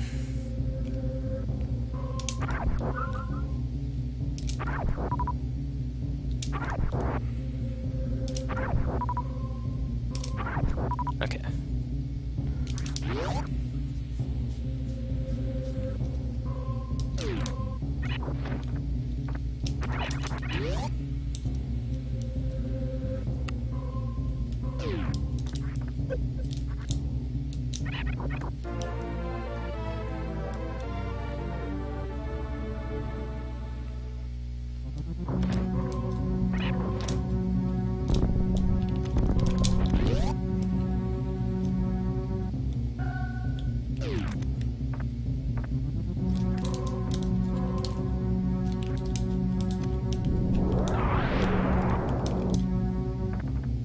Okay, this maze is really stupid. I lost a lot of time on it before.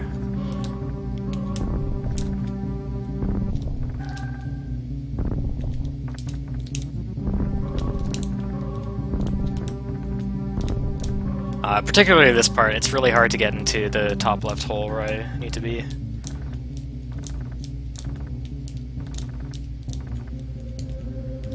Okay, there we go.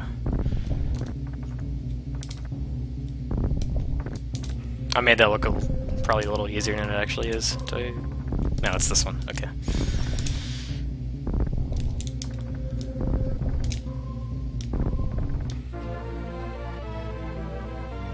No, you don't. I just do that to try and start getting some downward speed going while I wait for the door to open.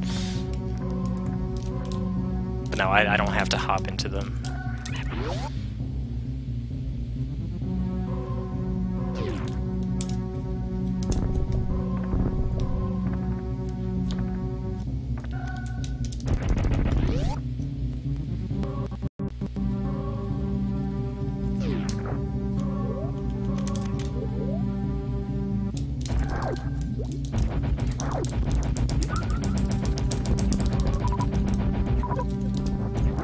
I need to get rid of that guy, so I have room to speed boost here.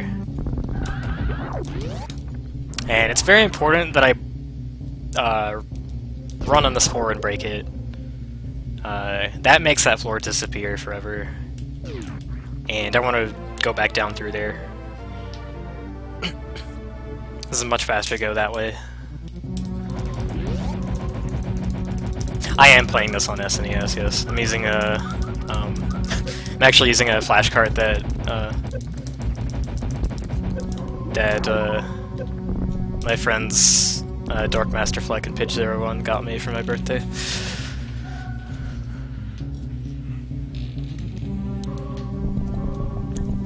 Wait, if you're wondering what the green markers are,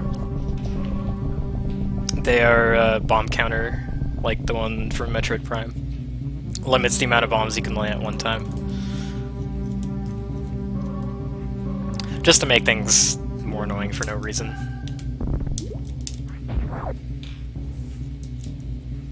Yeah, they're all right. Can't complain, you know.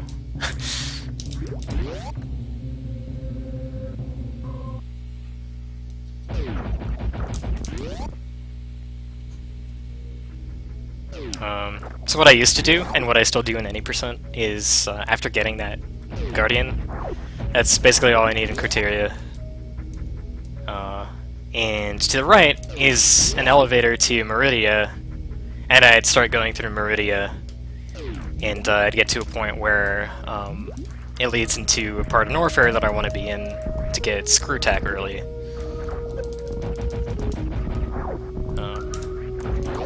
But I've actually changed the route to go this way instead. So this room is supposed to be the entrance to Criteria Depths. So when I come out of it, it's going to spit me out into purple Criteria. So one thing is, there's a 10-pack of missiles here that I didn't get before. I could have taken a detour to get these earlier, but in this route, I can just do that now instead.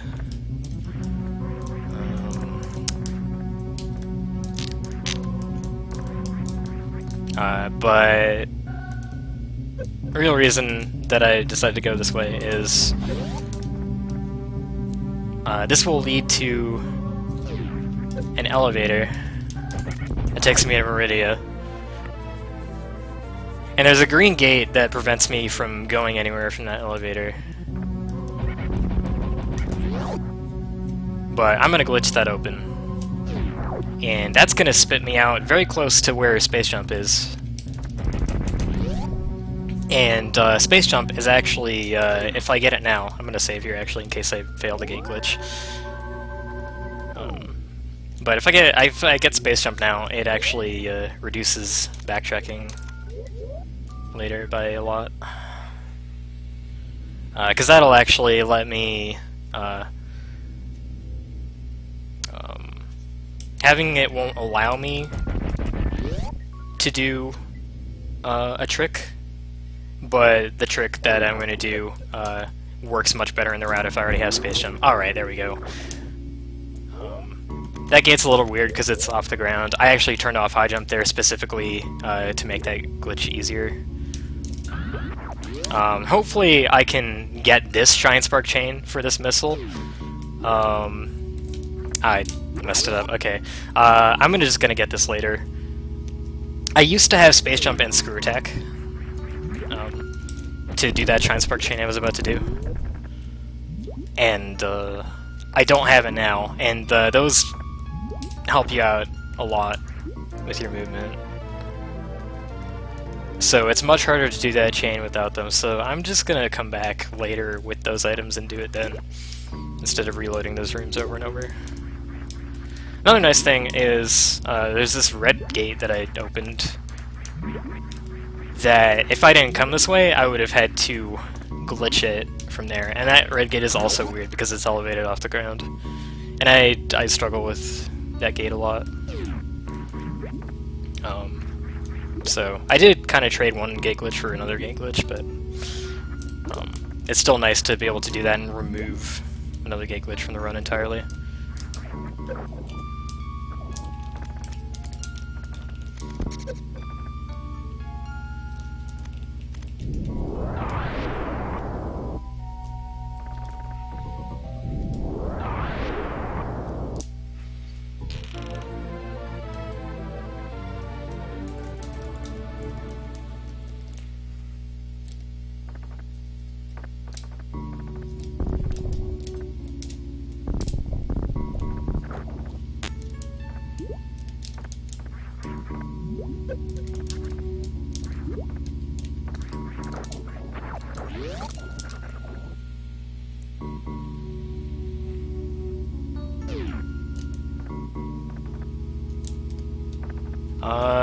Okay, so I actually, you can actually achieve what's called a Morphlock skip in this tunnel. I kind of forgot to explain those. But sometimes the Morphlock tiles are not placed very well, and sometimes you can spring ball past them. There's also morph unlock tiles to disable the morphlock state.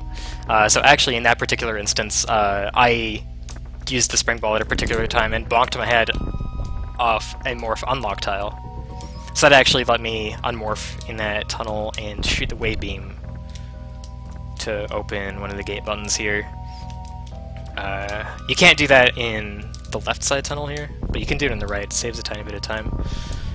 Those two gates that I opened, they are in a hallway of 4 gates that are required for a Guardian, and I'm going to get it basically at the end of the run.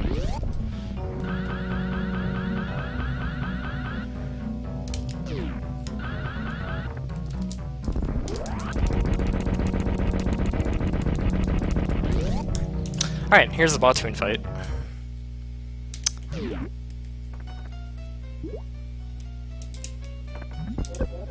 So I mentioned a long time ago that bosses have unconventional weaknesses in this, and one of Batoon's weaknesses is bombs.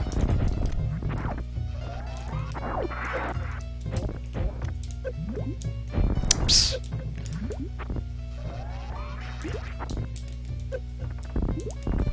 It's kind of hard to hit him with them though, aside from the initial part of the fight. He does have another weakness. If you screw attack Batoon in Redesign, he will die in 3 frames. That was lucky. But in this route, I don't have screw attack, because I don't pass by where screw attack is for a while.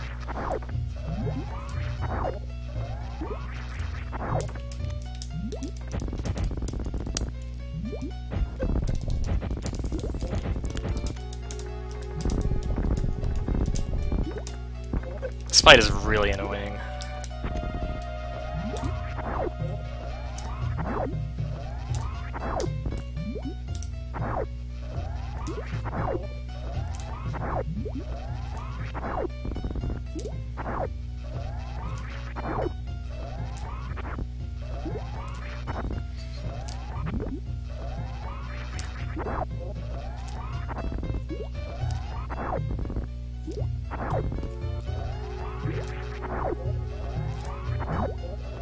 Okay, finally. Hardly dropped me any ammo, too. Rude.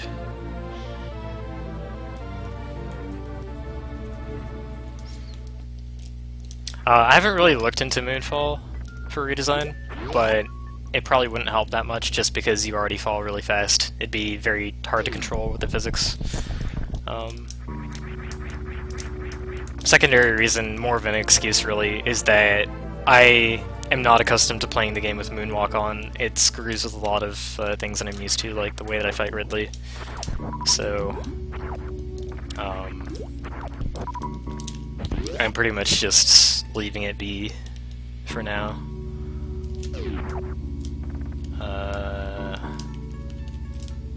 Okay.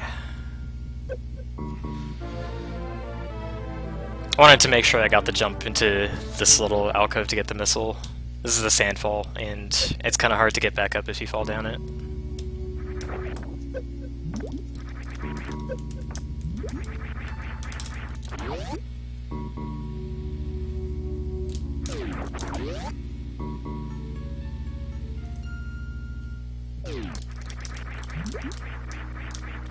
One thing Space Jump does that's really nice is, I'm gonna break this tube open so I can come back through it later.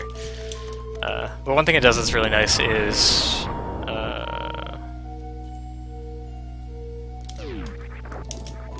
in Redesign specifically, it gives your jumps a horizontal boost.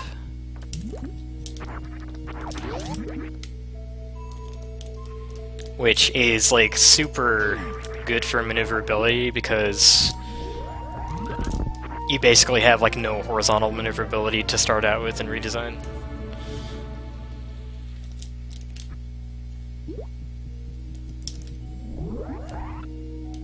Oops.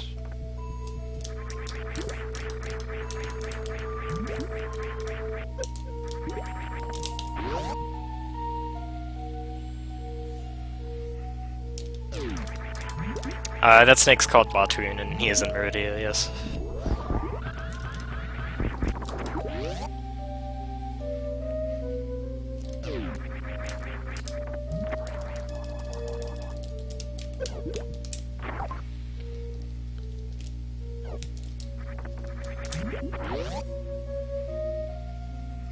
Alright, so I just wanted to get Space Jump from ElminsterRTA really quickly. In the previous 100% route, I went down to Norfair without it.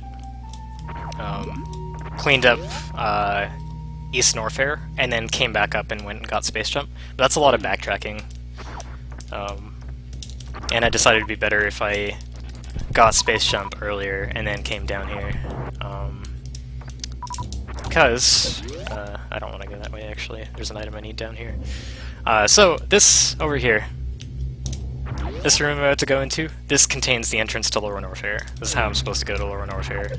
Powerbomb that thing in the floor. Go through tunnels and stuff.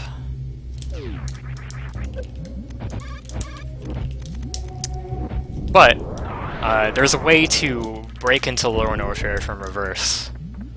And it's actually through the room where I got Grapple Beam. So what I used to do is I used to take this big loop around East Norfair, including getting Screw Tack, which is around here somewhere, and then come back up and then use Screw Tack to go get to Batoon and kill it that way. And then when I came back to Lower Norfair, I'd go through the regular entrance. But going through the back entrance at Grapple is actually... oh, hold on. There's an item I need to get. Going through the back entrance cuts out a lot of backtracking, because once you finish up the stuff in Lower Norfair, you basically go out through a lot of the stuff you do in front anyways. So you have decent opportunities to pick up the items there, no matter which side you enter from.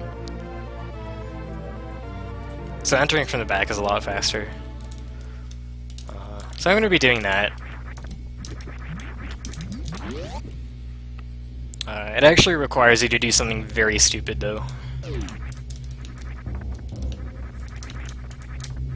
I briefly mentioned Morphlock skips, and you have to do one of those to break in, because so the tunnel that you use to get out of Lower Norfair that way, because that's an intended exit,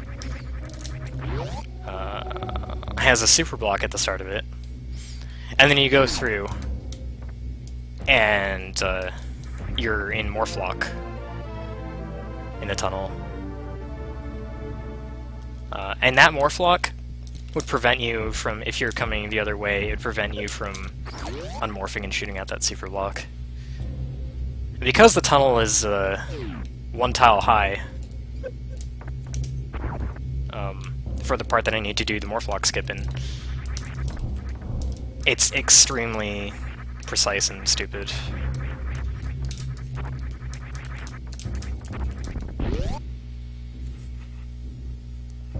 It's actually a frame-perfect trick with Spring Ball. And not only is it frame-perfect, but because of the way collision detection works in this game, there's actually a 50% chance that it just won't work even if I hit the right frame.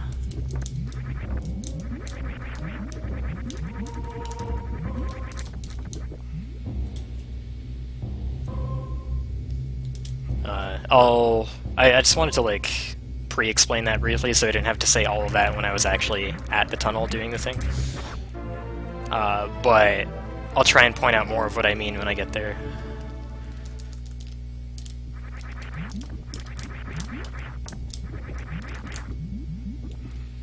It saves about 4 minutes in any percent. It saves a little bit less than 100%, but I haven't actually timed it, but because it's actually really difficult to time different routes in this game because they're so complex. But it's still, I'm sure it still saves at least like 2 minutes or so. I just thought of this idea recently, so my PB doesn't have it in it.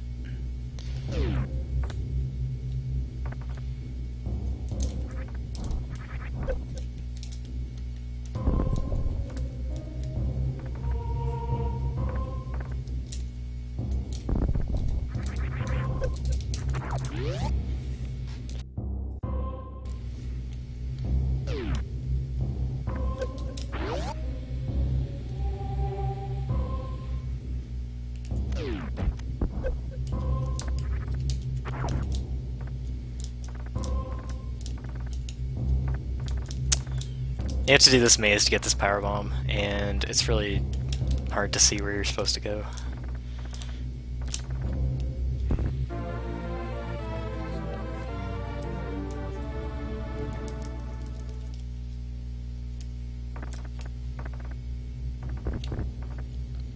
There's another part of that maze that actually takes you up to the top where I entered this little area.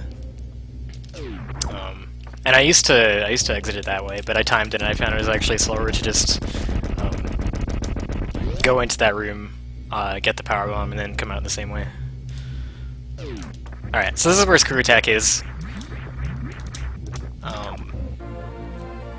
In any percent, and what I used to do in 100% is I would do Chain Spark to get it early. Do it just basically after gravity but before space jump. And since Screw Attack insta-kills Botween, that's really good for any percent, but the way that I have rerouted 100%, I just have space jump at this point. Do I need more missiles? Not really, but they'll be handy.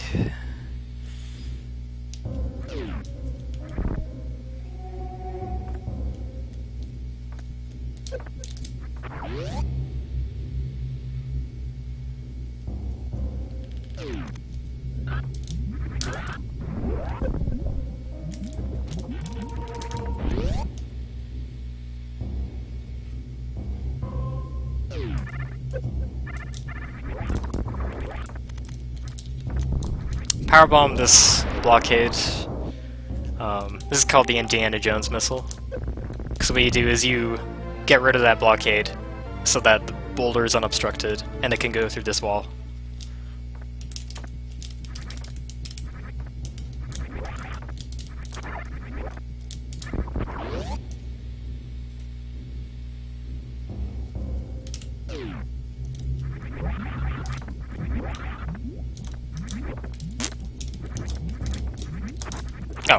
One thing I failed to mention about ScrewAttack is that I did say that Space Jump gave you horizontal boost in your jumps. ScrewAttack gives you a ridiculous boost in your jumps. That's actually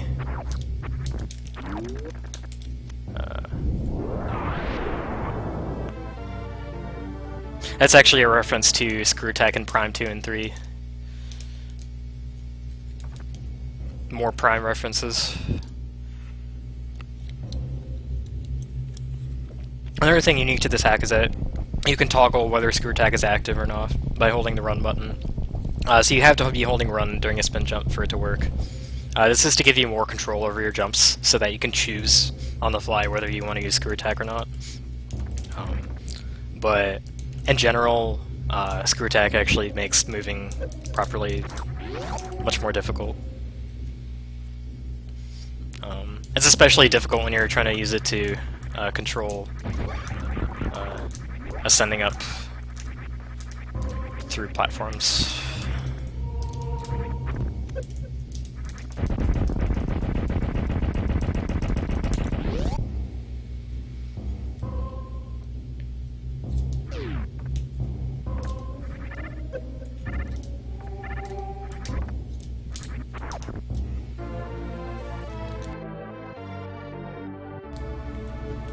Okay, I think I've got all the items in East Norfair now.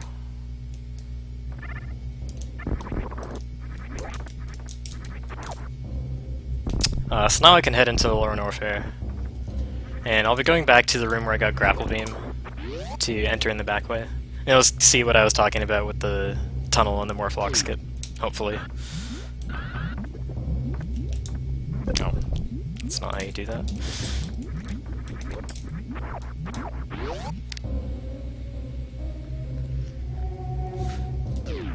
I'm actually going to save again here because there's actually potential to get yourself permastuck attempting this.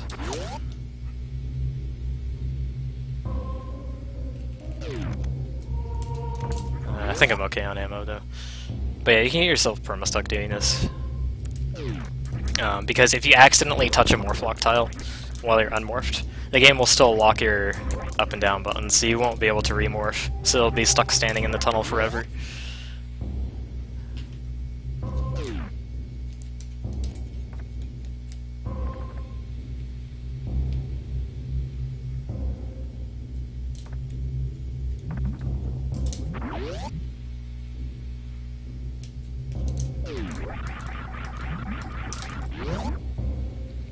Alright, so to get in, I have to do a ceiling clip here, which is not intended.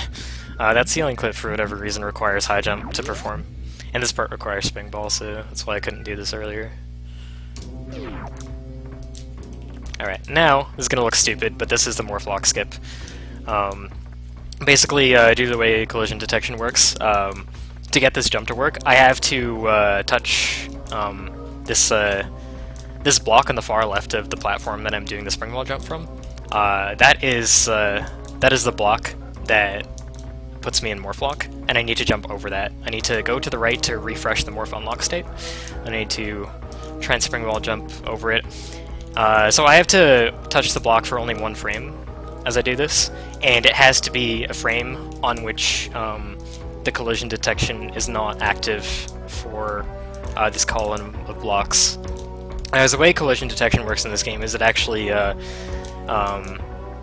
it checks alternating columns of blocks. Oh, there we go. Here it is. It checks alternating columns of blocks every other frame to, like, I guess reduce the amount of processing required.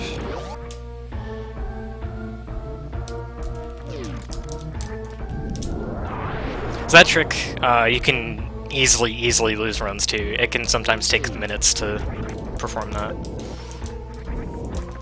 Because it's very precise, and you can sometimes get it and it still won't work.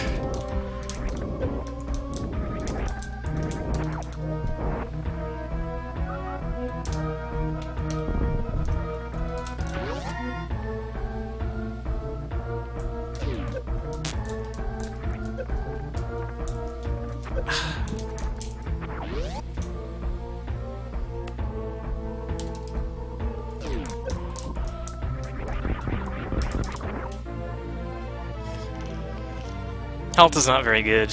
I'm gonna save before Ridley, because that fight can be scary.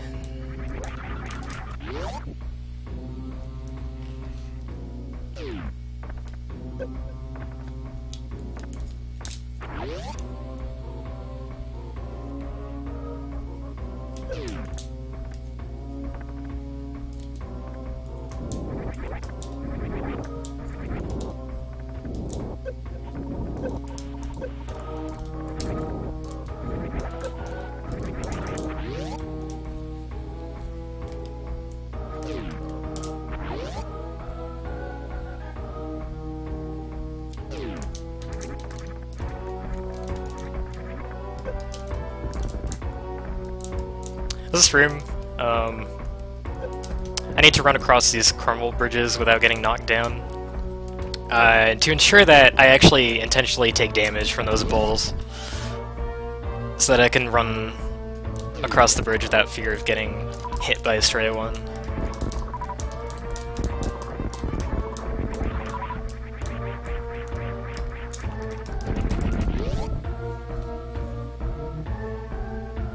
Do another gate glitch here. This one doesn't save much time. It saves a tiny little loop around, and it saves you having to fight a set of ninja pirates. Which, now that I think about it, I don't actually think you fight any ninja pirates in any percent or 100%. Because of the gate glitches you do.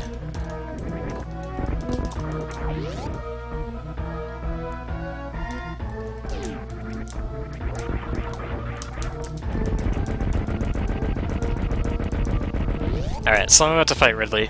I'm gonna use a lot of X-Factors, the special beam attack for the weight beam. Because they actually do an insane amount of damage to him compared to other damage sources. Another thing that also damages Ridley a lot is the pseudo-screw attack, which is just what happens when you charge your beam and you do a spin jump. It kills weak enemies, but most strong enemies are completely immune to it. Ridley, however, actually takes a lot of damage from it. Now, I would go for these, but I don't have the health to feel comfortable doing so, so I'm just gonna keep using X-Factors. We should be dead soon. Because to compensate for the fact that you can kill him by pseudo-screwing him, the damage of Ridley's body was up to 120 damage instead of 40 damage. So, at the amount of health that I have, it would actually have been extremely risky to try and pseudo-screw him. I even opted not to let him grab me, just because bad things can happen. If it had more health, I would have let him grab me.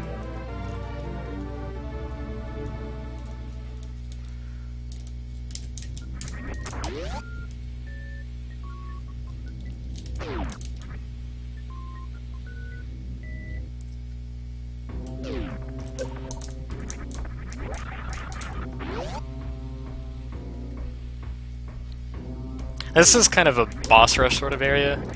The game locks you in here. And you defeat Ridley, which unlocks the door to Golden Chorizo. And then you have to defeat Golden Chorizo to get out.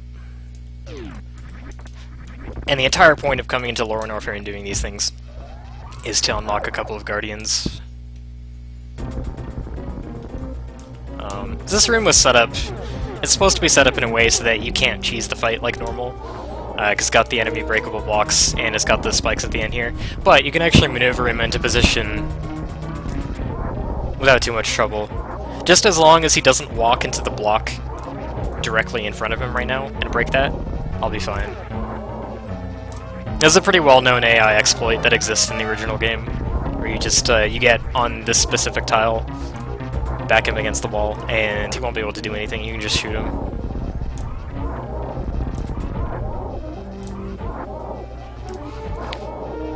It is faster to do a combination of X-Factors and super missiles into his back.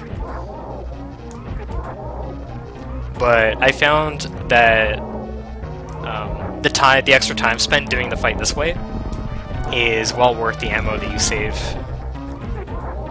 It saves you having to farm for extra ammo, and it allows you to ensure you have the ammo for required things like purple doors and such, power bomb blocks. There's also something that I haven't mentioned yet, is charge beam takes longer to charge up in this game. It takes 80 frames instead of 60.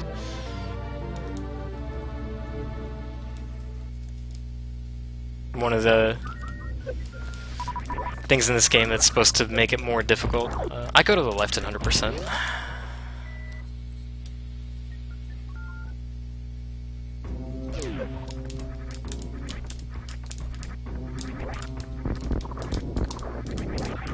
Because normally you'd go right to get out, but I'm not done with this little area. There's there's a 2-pack of missiles that actually it's not this one.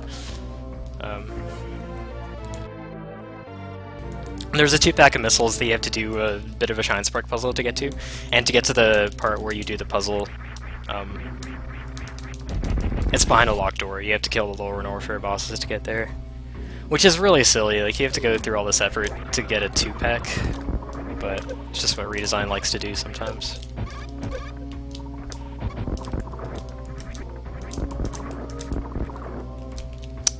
Okay.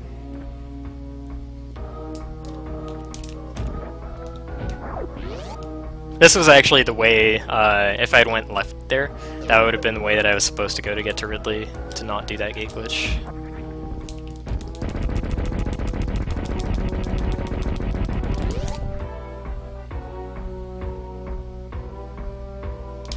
The door on the right, I believe, is the one that gets unlocked.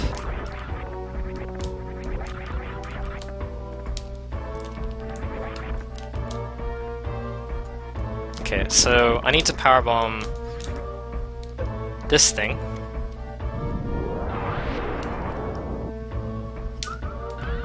So that I can charge a Shine Spark to get rid of this thing. So I can charge a Shine Spark over here to have enough time to get rid of this thing. Then we Mach Ball through this tunnel, because this is a long tunnel. And after all that, we get a 2-pack of missiles. Totally worth it.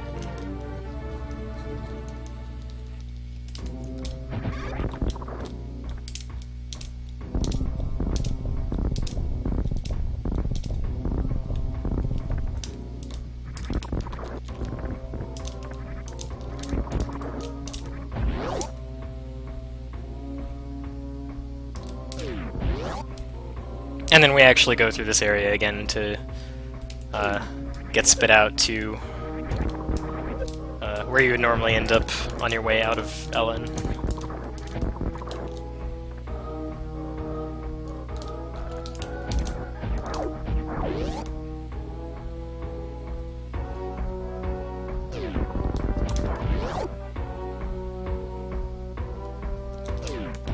I actually should have charged a Shine Spark there to get across this room. I forgot about that.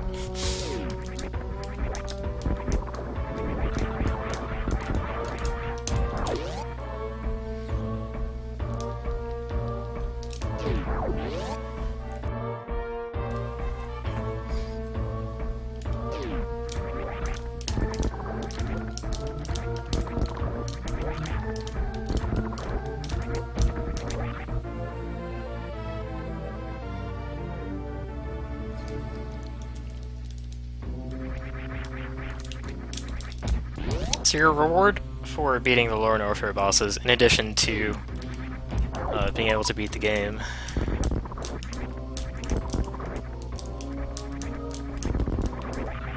is Plasma Beam, which I'm about to get. Plasma Beam is really nice because it does far more damage than any other beam. And it fires nearly as fast as Power and Spazer do.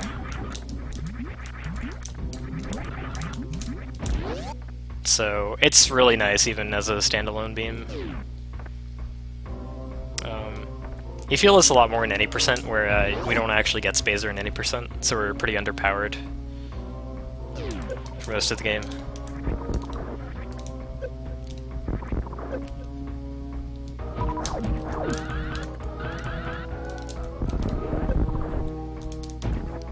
Okay, so in this room, I'm going to shoot a super block, and then I'm just going to leave the room.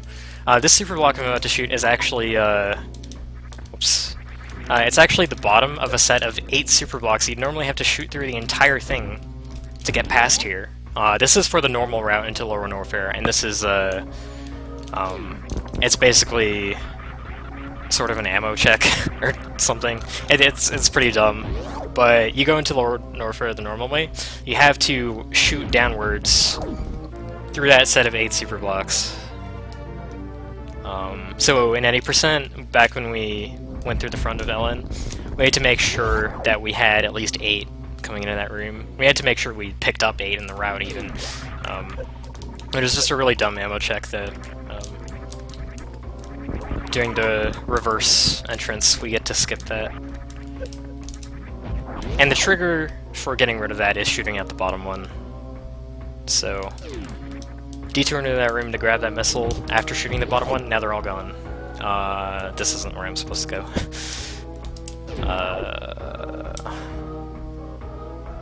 You almost always go that way, but in the new 100% route I made, we go this way, which is, this way is basically like, it was never used in any other route. But normally I would have grabbed this power ball already. Because I went into LN a different way, I haven't grabbed it. So, we gotta go this way to grab it.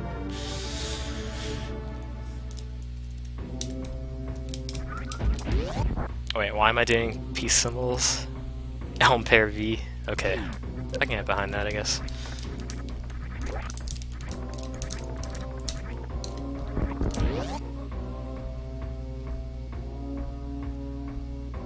Did I want to go this way? Yeah, I think I did. Okay, yeah.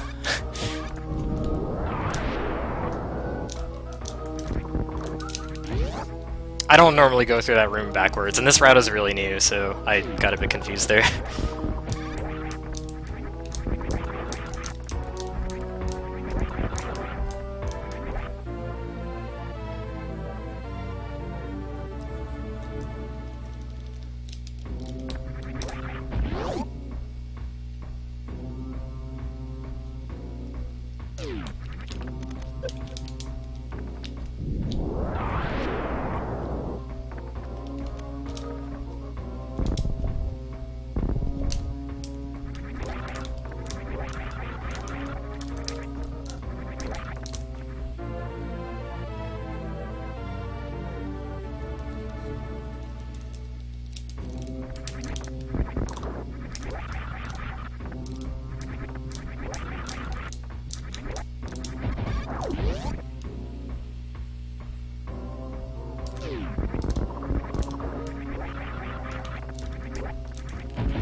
So I hope you enjoyed me going through all of Lower Norfair backwards. This is basically this is one of the first rooms that you're supposed to be in. And this door to the left is locked until you defeat the bosses. Now that I've done that, I can come in here and grab the Guardian. And that should be all I need in Lower Norfair. Now I can exit. But there's multiple exits.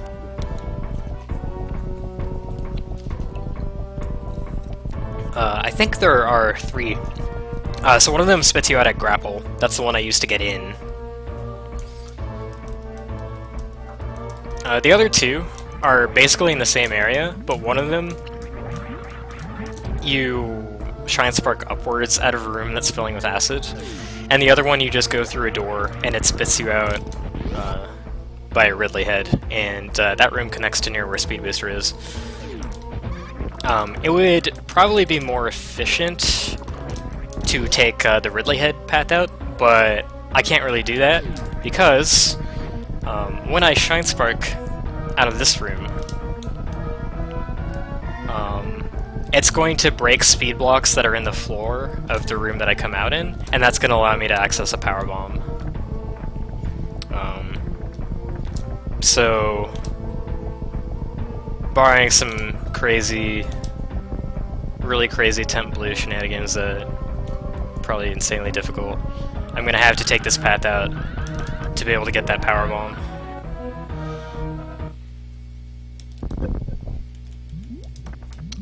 This room's actually part of the hell run you're supposed to do right at the very beginning. I call this room the Magmore Tunnel because it was very clearly inspired by, I think it's Transport Tunnel A in Magmore Caverns in Metroid Prime.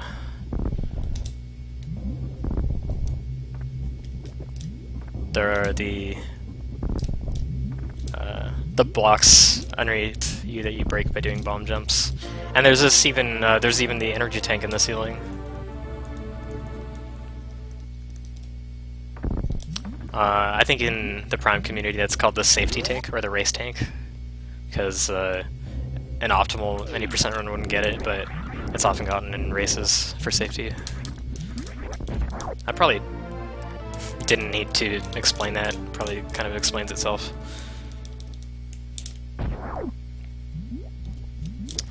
So now I'm in the elevator room, Norfair, that leads to Brinstar. This is the very start of it again. Now that I'm all jacked up, I'm going to clean up the rest of the west side, and after that I'll be done with Norfair.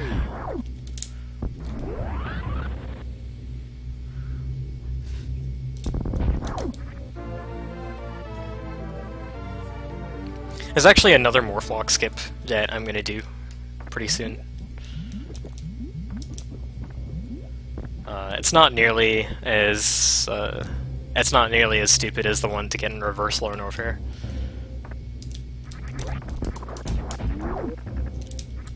You know what? I actually want that. It's a bit of a danger of me running out of power bombs here. Not too much, but a little bit. But yeah, I'm gonna do another Morphlock skip again, and it's gonna be easier because the tunnel that I do it in has a bit more maneuverability. And what this is gonna do is it's not required for the route,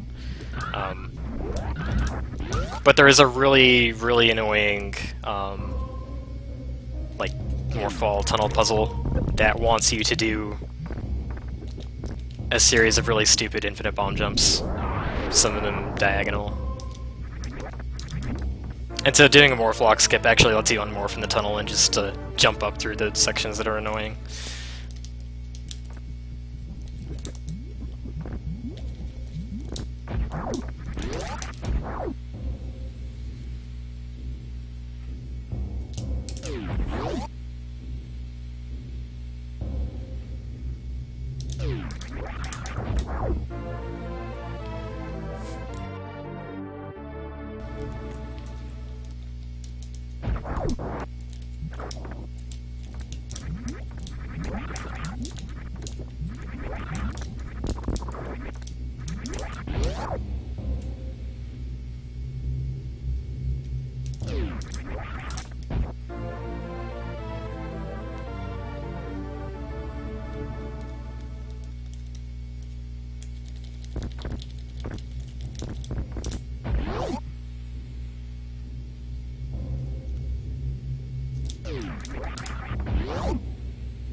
Failed the Mach Ball there.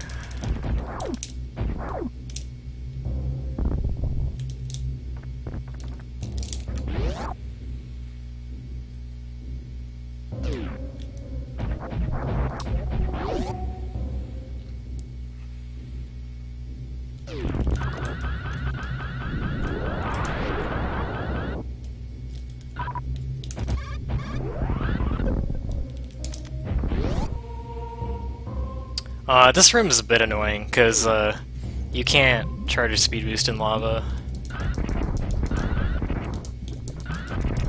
And you need one going through this door.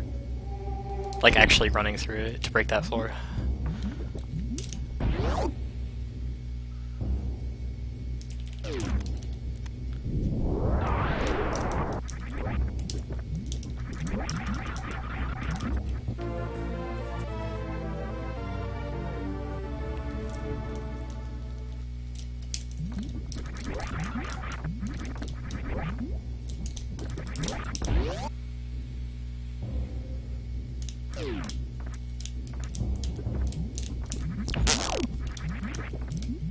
It's so hard to platform when you have all the items in this game. Hold up. I'm gonna try something for swag purposes. See if I can get this.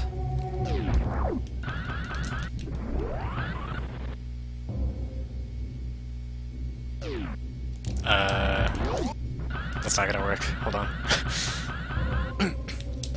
Try this again. Can I... This probably won't work. Oh, I almost got it. If you hit down right as you're speed boosting off the edge of that, you can keep the speed booster effect and just fall down that entire shaft.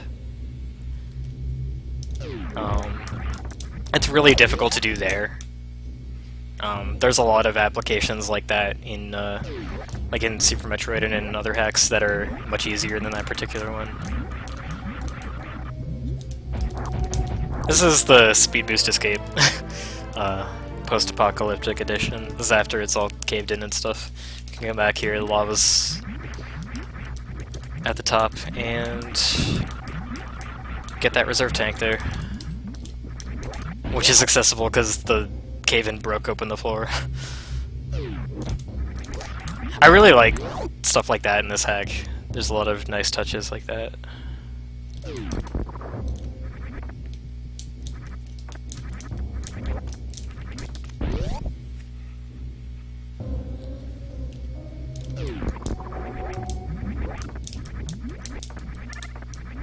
This is actually the room that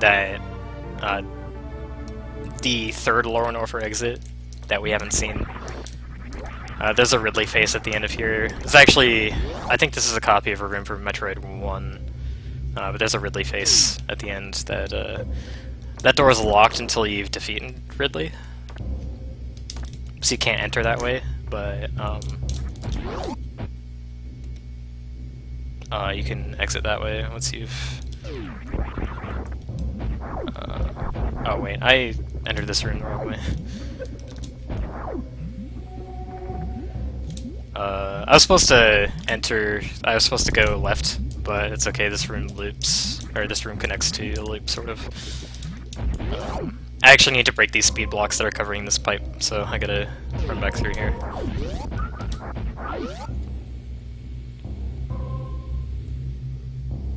Okay, this is the Morphlock skip that I was talking about.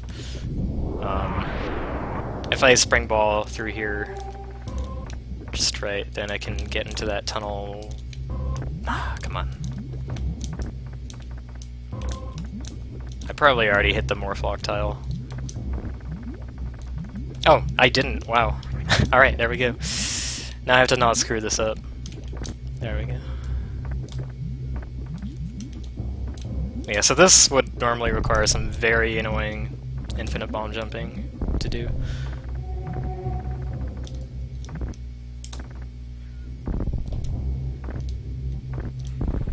And all of this is for a 2-pack. Just, why, Drew? Why would you do this? Luckily there's a way to cheese that.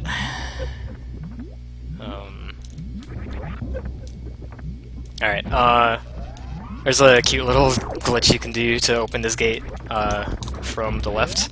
I said that you can't do it when the button's on the right, but if you have an elevated ground like that, then you can actually do that one with the charge beam. It's not faster to do that in this route, because I need to switch to wave pretty soon anyways, but I just thought I'd show that off. Oh, crap. Okay, so you can just get this power bomb by like going up the right side here and supering those blocks and space jumping up. So you might be thinking, what the heck is the point of this like huge maze contraption network thing to the left? And the point of it is, I actually found out one day that this is the way to get an early power bomb. So if you come here before getting power bombs, you can do a really, really brutal gauntlet of diagonal infinite bomb jumps throughout that maze and get to the power bomb at the top that way without having stuff like spring ball and space jump and stuff like that. So you can actually get that as your first power bomb pack, and that has some significance because it lets you skip Crocomire. And what Crocomire does is actually changes the room state of the lava lake before Speed Booster, actually lowers the tide in that room. If the tide is raised, you can actually do an infinite bomb jump entirely within the lava and get Speed Booster without Grapple Beam. So that is actually there as like a hidden challenge for the player if you want to do that, which that would be the fastest route for low percent, and I've tried implementing the early Speed Booster route into any percent before, and it didn't quite work out. But which I'm kind of thankful for, because that maze is actually brutal. I know some people watching this have seen me do it. It is not fun. Basically, you make one mistake, and you either get sent back to a much earlier part of the maze, or you die.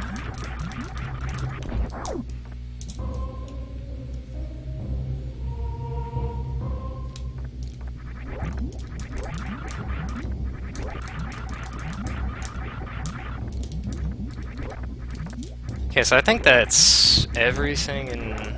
It's almost everything in Norfair. There's one missile that I'm gonna get on my way out to Brinstar, which... One of the tubes that I broke a long time ago. I'll be finally exiting through there.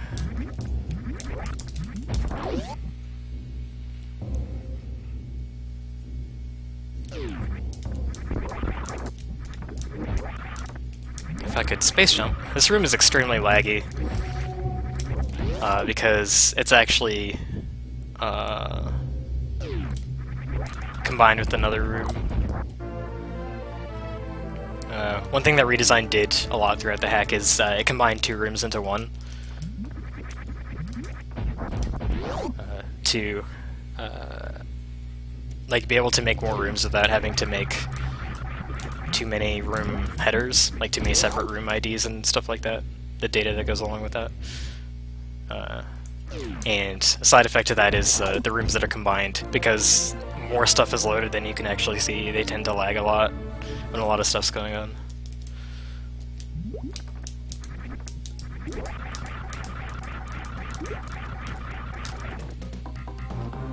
Okay, so now I'm all the way back here, and this is the green gate near Spore Spawns area, and this is also where the high jump toilet dumps you. And so I can finally get this item efficiently.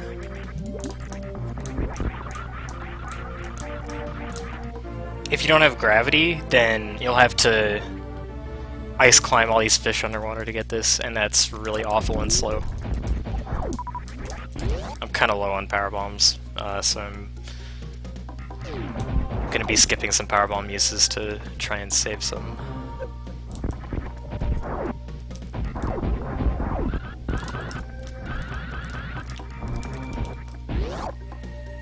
Okay, so now that I'm back here, this is actually the proper entrance to Red Brinstar. I'm finally going to be here and be able to get all the items that are here.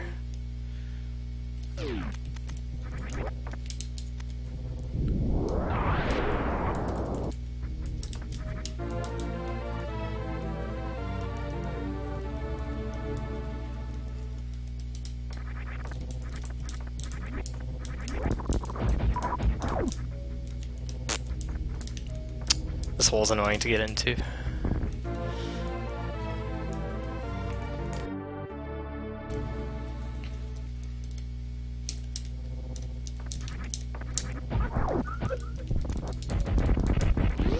Ah yeah, save and kill.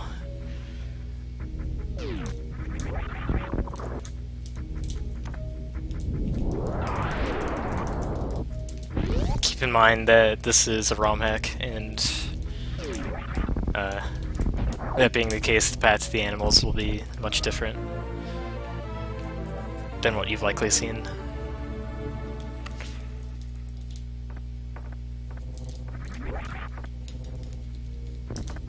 Okay, so there's so this is you're supposed to fall through this series of tubes to get to this is the room that branches off into the area.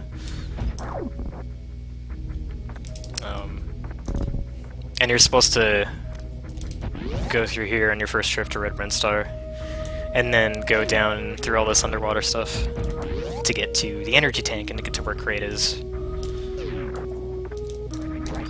So that's finally like filling in the gaps for what I skipped at the start. But the big reason to delay cleanup of East / Red Brinstar this late is because of this Guardian. This is one of a few instances of force damage that is required to beat the game.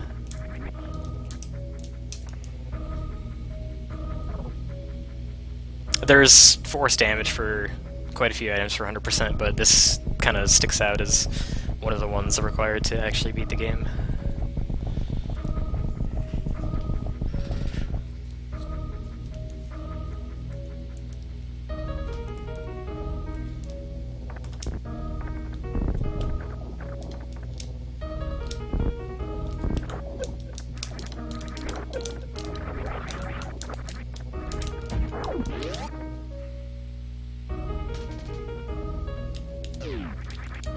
Oh, also, there's this really, really annoying missile.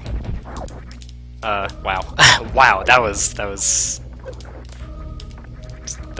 pure skills right there, in there. You really want Spring Ball to get this missile. Oh, okay. That's not what I wanted to happen. It's also not what I wanted to happen. But that's okay, that'll get me there. This missile, it's probably possible to get without Spring Ball, but I wouldn't want to attempt it.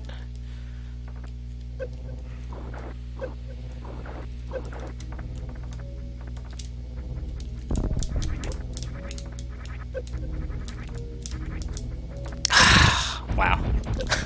This is not my room. So here's another hole that's really annoying to get into. Wow. It can actually be really annoying to get into some morph tunnels because of how fast you fall. You could be holding right up against the tunnel entrance and still not get in.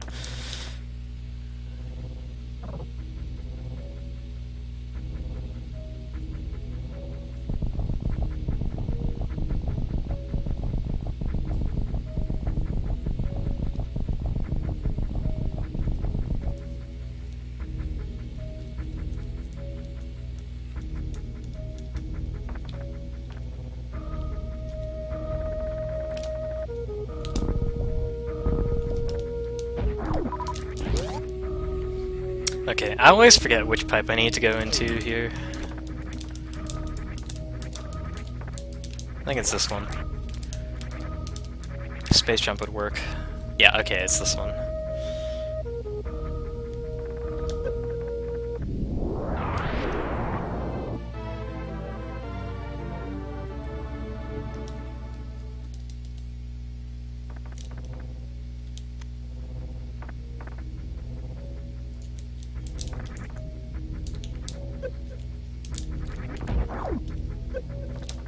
I'm actually, even though I have power bombs, I am gonna save one by taking this tunnel back through. Because I'm pretty tight.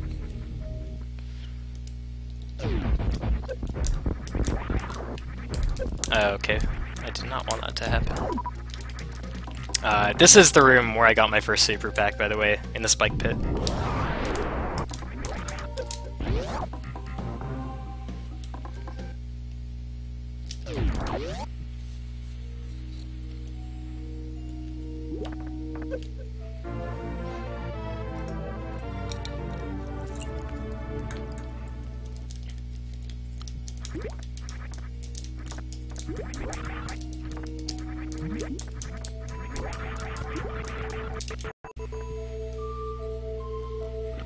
Okay, and I believe that's all of Brinstar, unless I forgot something. I really hope I didn't.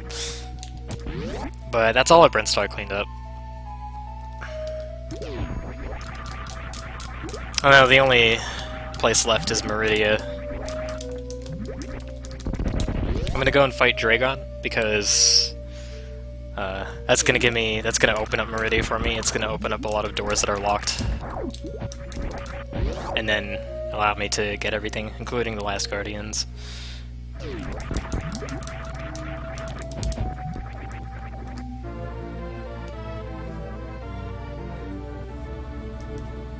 The sandfall in this room, giant sandfall, you need to go up it to get to Dragon. But you can't just space jump up it because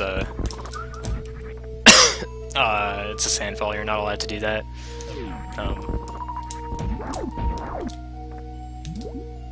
Like, the game actually won't give you your next space jump beyond a certain height. Which I think is the water line, actually, because that's how sandfalls work. Like, you can space jump up sandfalls as long as you're in water, but when you're in air, it doesn't let you.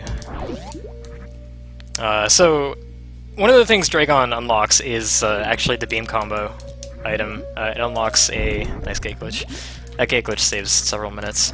So it actually unlocks a door to a very long tunnel through which you need to bomb a gate switch that I just shot open with a weight beam.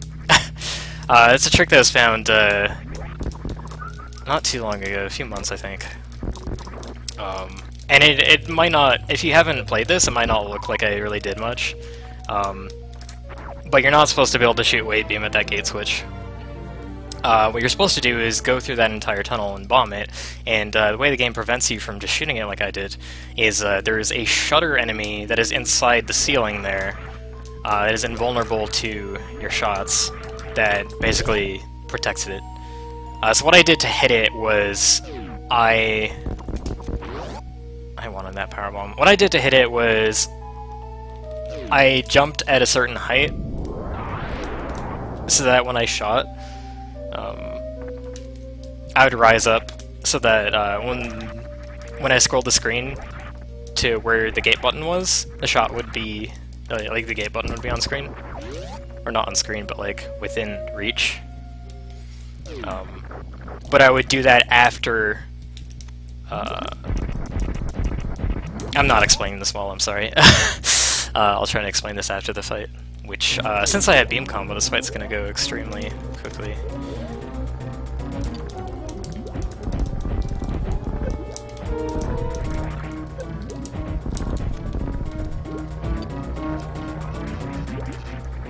Dragon does have an unconventional weakness that is used in any percent, and that is bombs. You can actually do the same damage as a regular uncharged plasma shot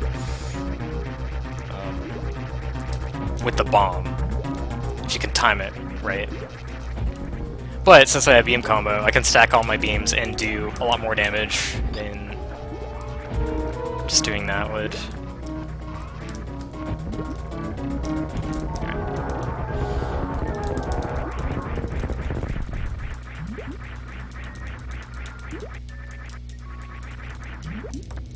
Yeah, so early beam combo, you shoot at a time and position such that the shutter isn't on screen when the shot passes through it, therefore like not loaded, which works like that because it's an enemy. But the gate button is on screen when you space jump up towards it. If that makes sense. That might not have made sense, I don't know, I'm kind of bad at explaining that. It's a screen scrolling thing. It's similar to if you've seen Spore Spawn Skip in vanilla 100% runs. It works very similarly to that.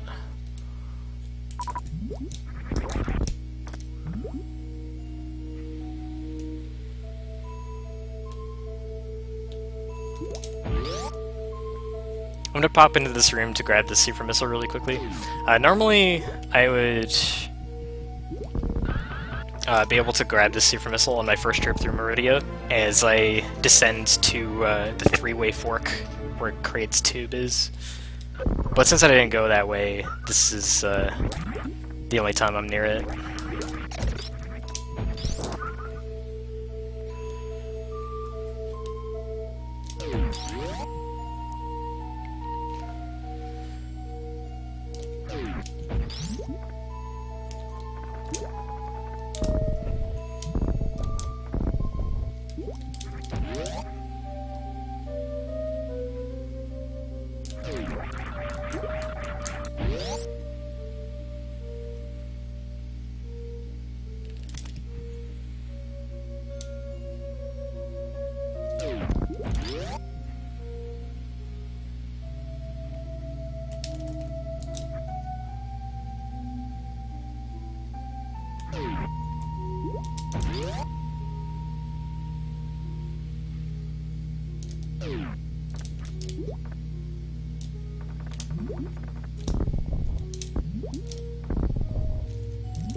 Was that gate switch I shot?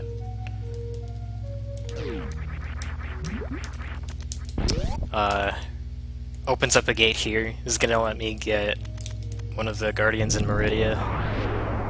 And I'm actually gonna blow open this tube because there's a passageway in the ceiling there that's gonna lead me to some items.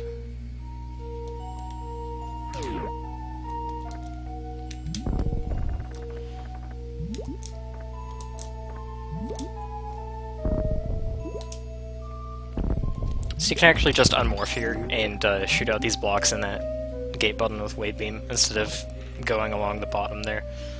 And I find that kind of weird. That stands out amongst most of the other rooms because Drew normally wants you to go all the way through the tunnels, bomb everything individually.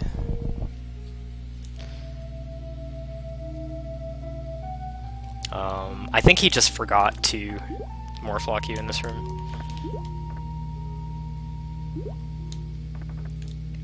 Because I think in Axial Edition, the remake of this, he made it so you do have to bomb those.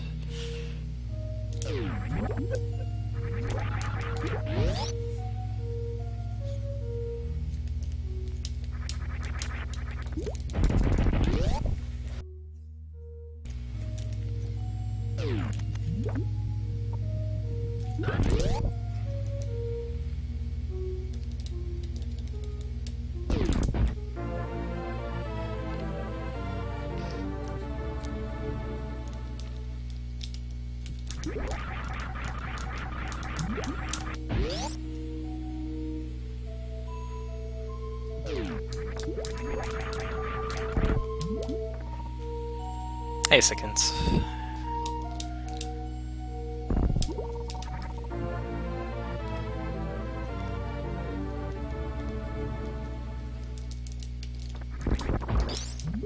So the other day I actually managed to come out of this room and just like phase completely through this bomb block that I just bombed.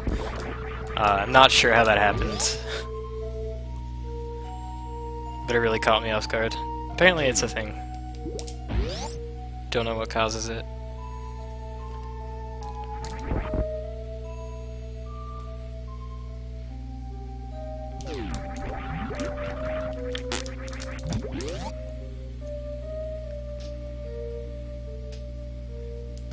That door is kind of weird because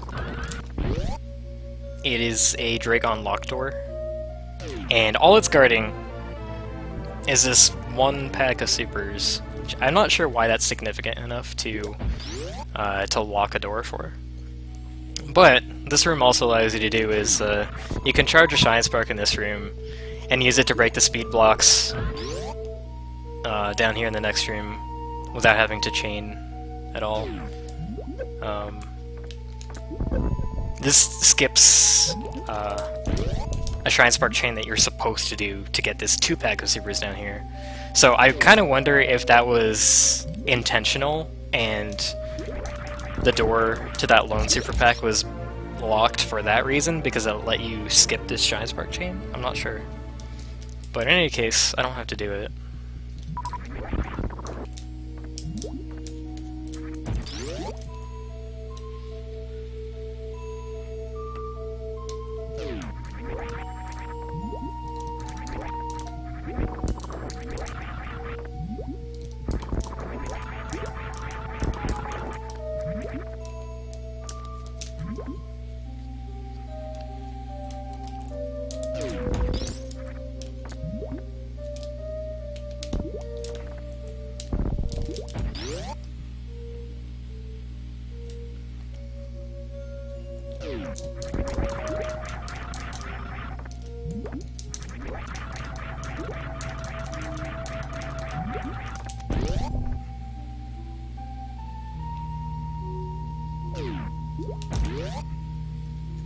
This room is neat.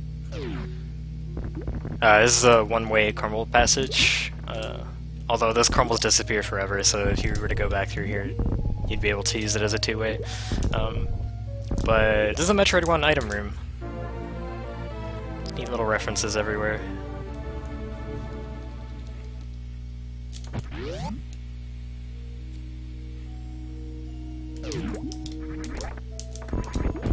This room that I'm getting spit out into, this is a room that you're supposed to fall down into in the initial entrance to Meridia, which I completely didn't go through. And then I have Space Jump. It's a much more opportune time to be here, so I can get all these wonderful items that are not annoyingly placed at all. At least that's a 10-pack.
Wait, actually, yeah, okay, I just opened this gate.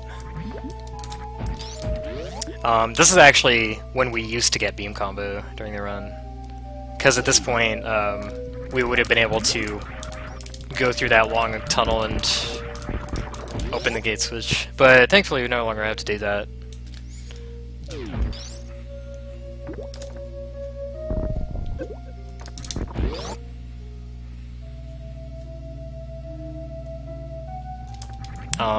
I actually should have gone to the left from the beam combo room. That's faster.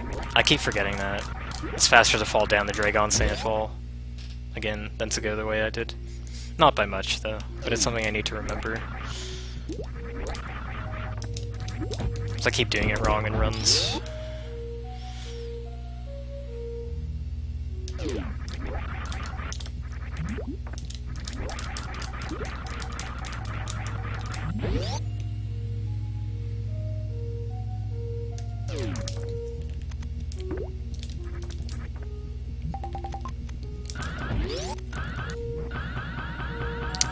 A little bit of a chain I have to do here. This one's a bit annoying because I have to open a ceiling door, which you can accidentally Shine Spark really easily by doing that. And I have to chain off a pretty small ledge.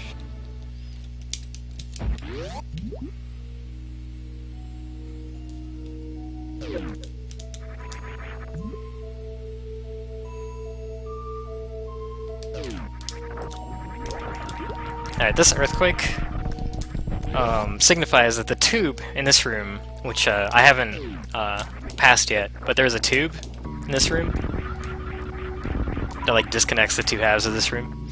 This tube only breaks after Ridley's defeated, and it's a point of confusion for many casual players. They see this tube, they try and powerbomb and it doesn't open, they can't figure out what the trigger is, and then at some point, much later in the game, it just opens and they can't figure out why.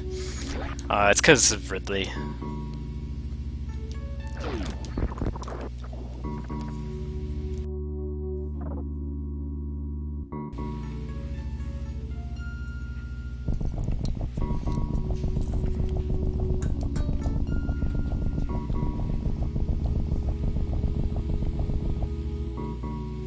pretty arcane stuff in this game.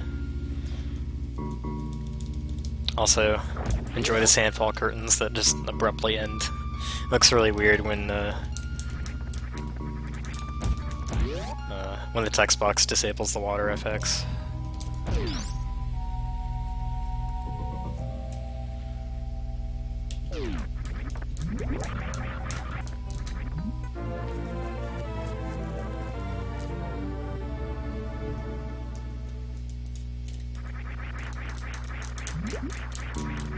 This is called the Sand Canyon.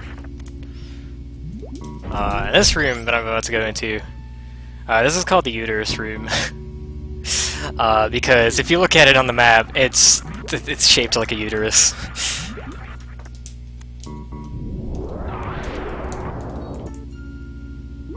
It also has a turbo tube like the one in Meridia in Vanilla that connects the area where Plasma Beam is to the place with the Aviers that leads to Spring Ball. It's got one of those turbo tubes, and that leads to Norfair, and it puts you near where Crocomire is. And it's just kind of funny that a room that's shaped like a uterus has a tube like that. I wonder if that was intentional.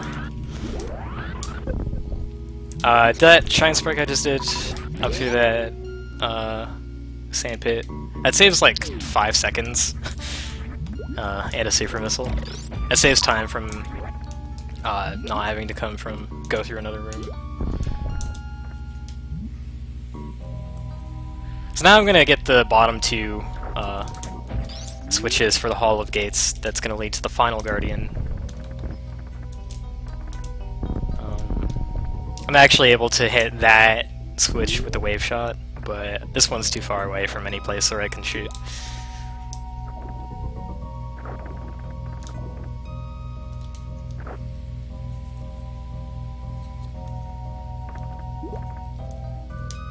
Oh, crap.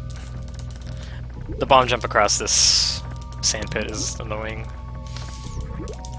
Luckily, it doesn't matter if you fail it on the way back.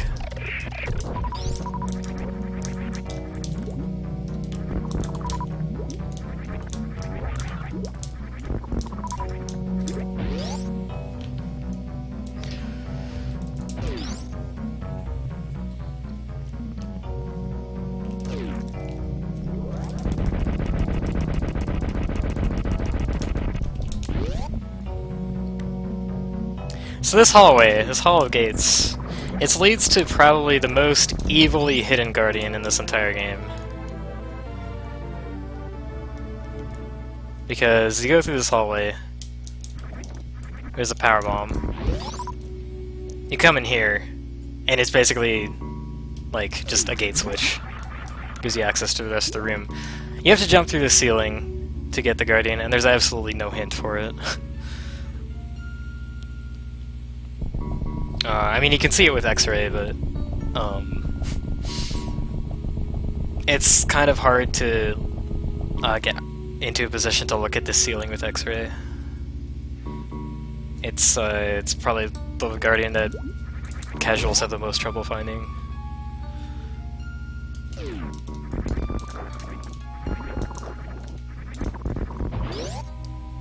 And so there is a gate switch in that area that opens up to the rest of the room. So it looks like all you're doing here is just creating a passage, or it can look like that. So I'm gonna start a chain here, or I'm gonna try to. This would be the longest Shine Spark chain in the game, but I start it from an unintended area. You're not supposed to start it from this hallway. You're supposed to actually start it from the Sand Canyon.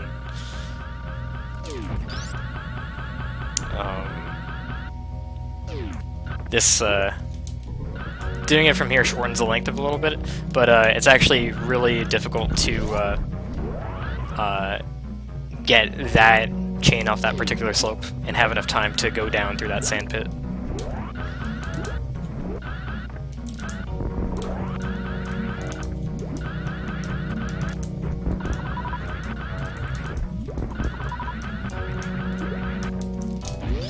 This really sucks too because it's at the end of the run, so if you mess it up, it just feels really bad. Also, that bug can just like completely destroy you if it's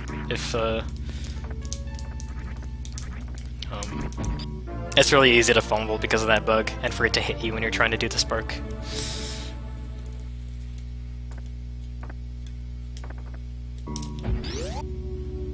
So yeah, final E-Tank. That's probably the most annoying chain in the game.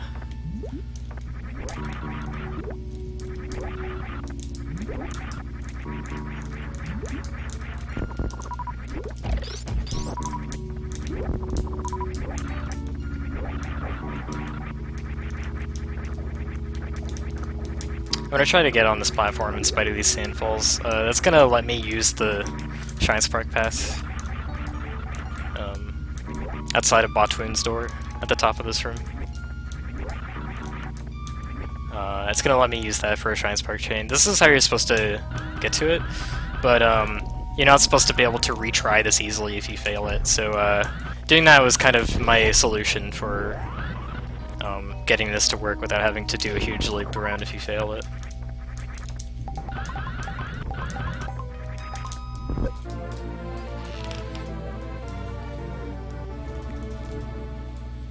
Yo, thank you, fuck.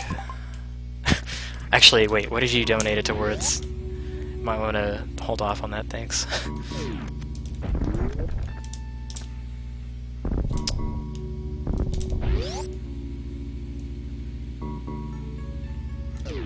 Ah, okay.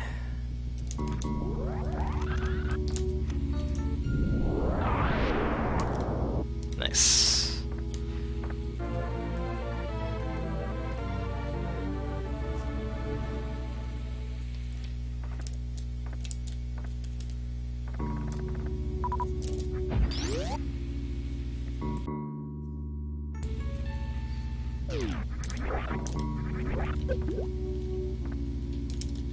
Just neat little hidden area under this sand pit.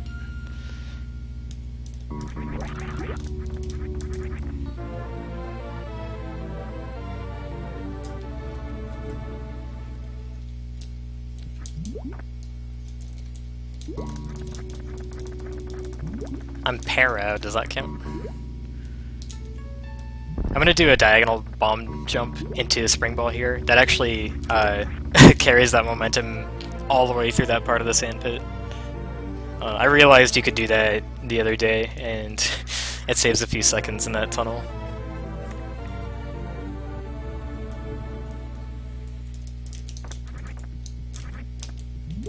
And this is a cute little elevator out of this pit. It's a one-way, you can't activate it from the other end.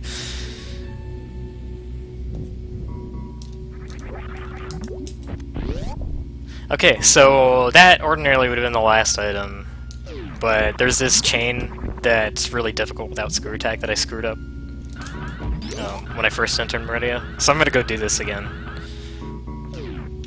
And, oh, wow, I still screwed it up. The reason it's easier with screw attack is just that you launch yourself forward, so you're able to get through that door and into the room quicker.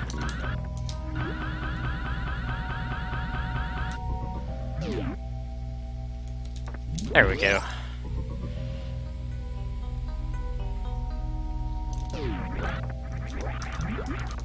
I just let it run out. Wow. Okay, I gotta do that again.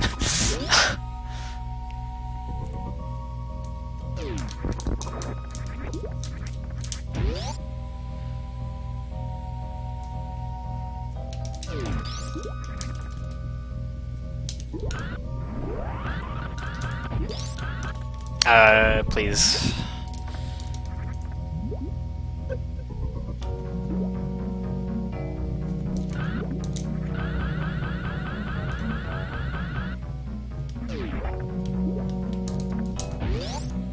This chain isn't too bad. It's a little difficult to start.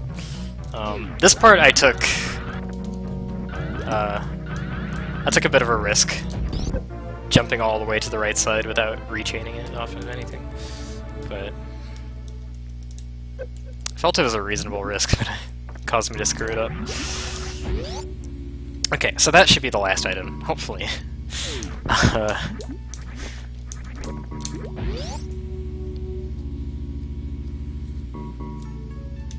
Ship is pretty far away from here, so unfortunately you can't feasibly do a ship check to make sure.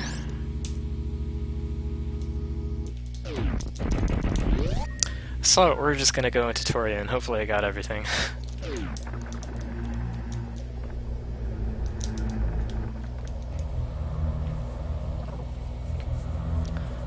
It's kind of nerve-wracking because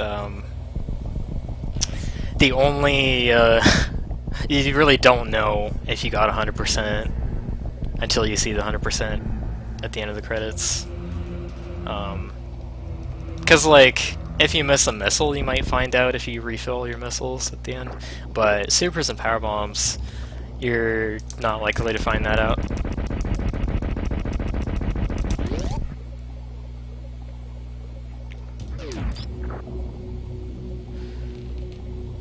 I will have you guys know that I did a practice run spanning between last night and this morning, and I only forgot 3 items.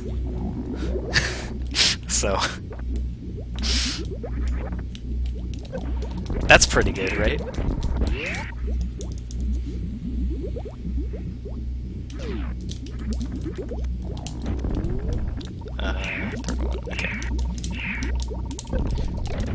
Okay, so redesign Metroids. Pretty brutal if you don't know how to handle them.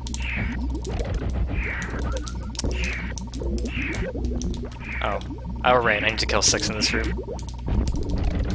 So most of these rooms have infinitely respawning Metroids. Their speed has been increased by a lot, so it's really difficult to get through without them latching onto you.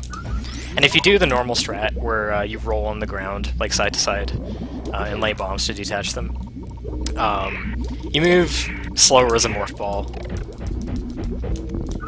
Spring Ball actually brings you up to normal speed, I never mentioned that, but you still accelerate much slower than in vanilla. So what that means is, most likely, if you do the roll side to side and bomb off strat, they're probably just going to latch onto you again. So the way that I like to do this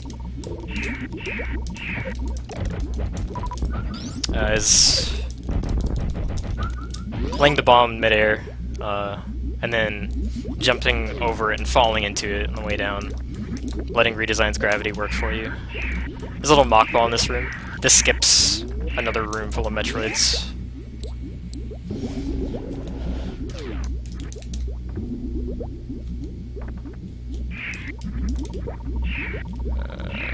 Come here.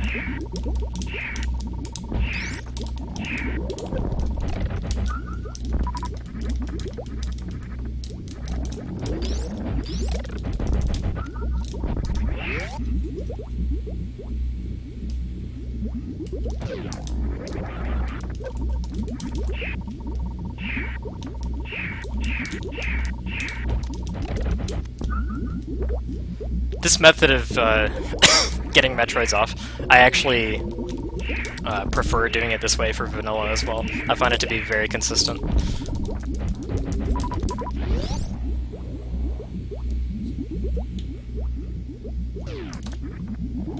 You know, that is a pitch nice amount of money.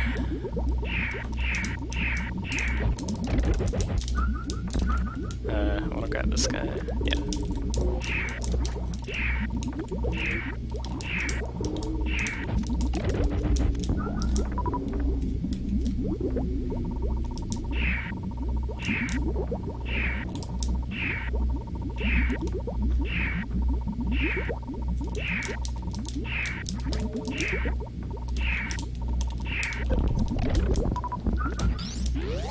I normally use supers pretty sparingly in Turian because Metroids and Redesign have an absolutely abysmal super drop rate. But I've got plenty of them, so I should have started using them earlier. But at 90% normally I don't use any.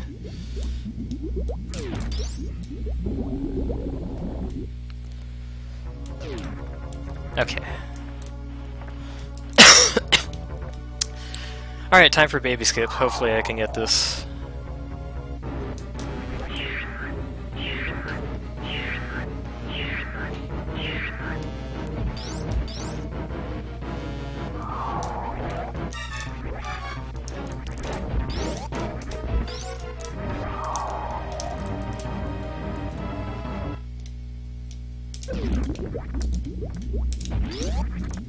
Alright, we did it.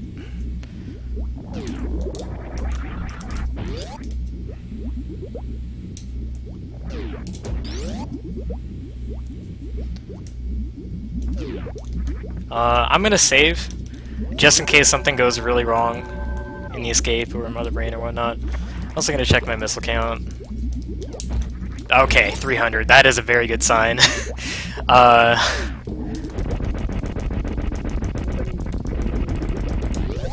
If you missed an item, it's most likely, not always, but most likely it's a missile. So, seeing 300 there is a very good sign. Although it's still very possible that I could miss something else. Also, Zebetite skip sucks in this game.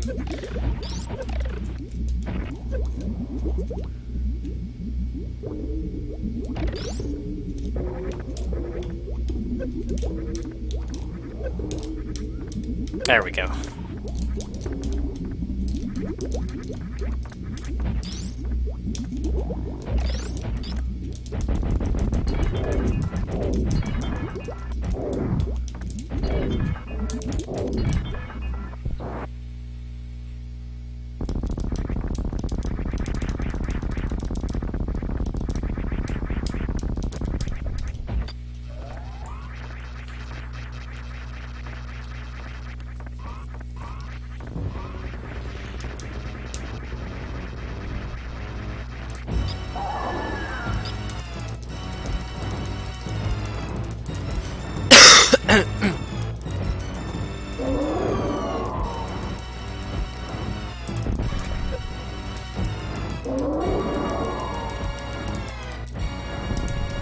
Mother Brain's very weak to supers in this hack. They actually do the same amount of damage as full Charge Wave Ice Plasma.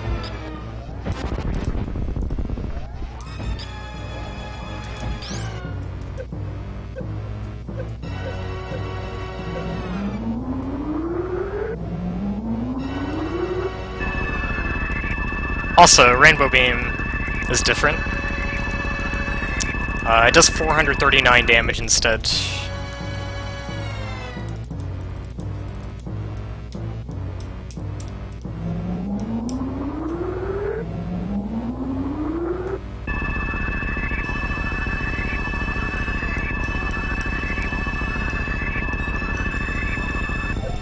I didn't mean to let it go off twice, but the threshold for when she stops beaming you is actually a little bit different. I think it's 399 actually, or something. Maybe it's 299, I don't remember.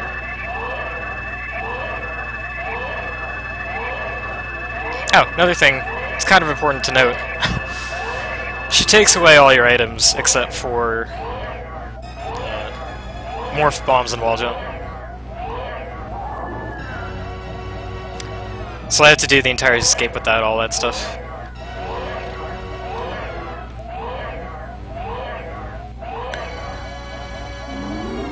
Also, because I no longer have my suits, things will do 4 times the damage to me that they would if I did have them. Which means that it's not really a big deal in 100%, but in 80% you can easily die to this, to Phase 3 of Mother Brain.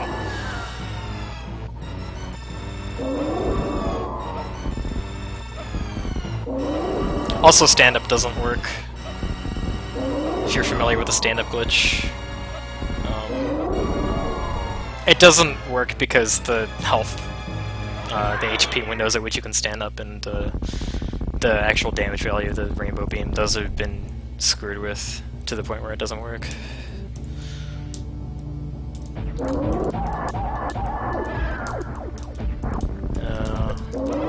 This is kind of dangerous. You want to lock her into the corner, even if it means creating more lag, because these attacks do not mess around. That single onion ring just did 80.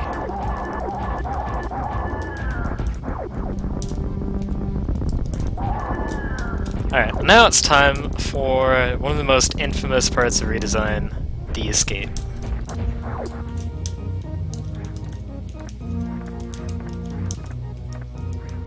Pretty long. There are also a lot of death traps laid into it.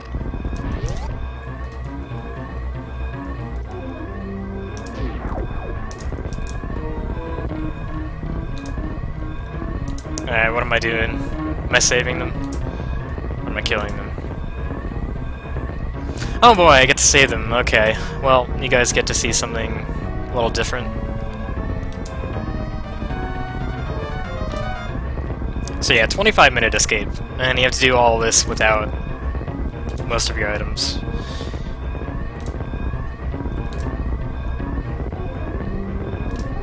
First half of it is pretty long and tedious. Second half isn't so bad about that, but second half has numerous death traps. And if you play this casually, you'll likely find yourself doing this part of the escape over and over again. I guess one of the things about this part of the escape is you have to figure out where to go. It's not as straightforward as I'm making it look. And also little tiny shortcuts like this, these cracked blocks that can bomb.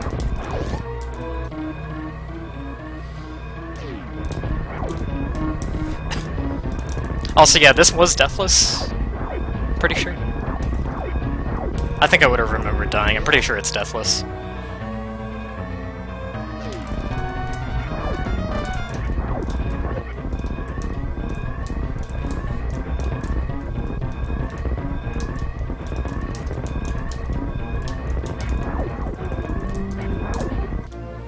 Oh, also, yeah, there's a 10-pack of missiles in the escape.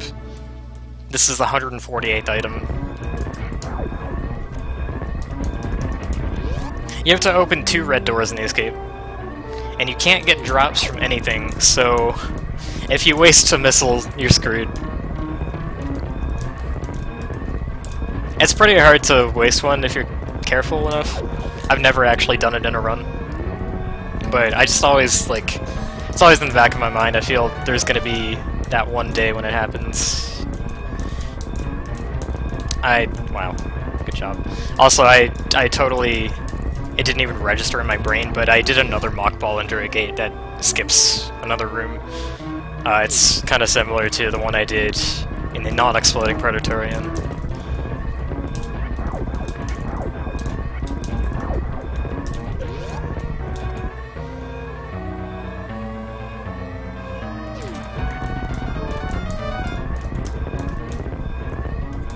Another little shortcut.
This is a little jump and mid-air morph I can do there. That's pretty hard. Took me a while to get that down. Okay, this is the first room you can feasibly die in. Reminder that I don't have the damage reduction from my suits, and also a reminder of what I said 3 hours ago. Your physics are super gimped in lava and acid when you don't have gravity. That room isn't the worst, but if you fall in acid, it's pretty hard to get out.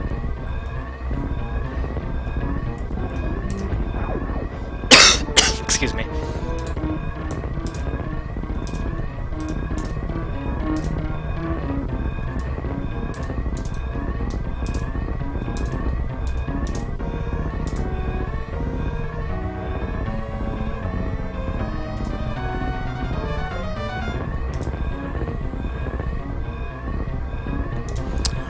He never told anyone what the encryption is, but it's actually been figured out.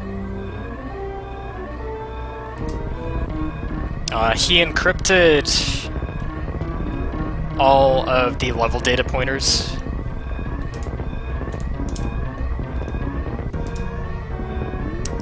But it's actually possible to use RAM Watch when you're playing the game to find the correct level data pointer.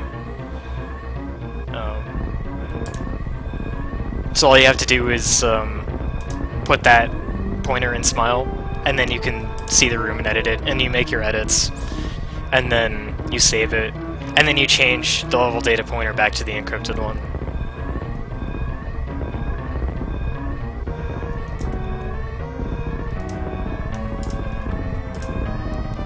That's actually what I did to make the level edits that are necessary for Redesign One-Hit KO to work,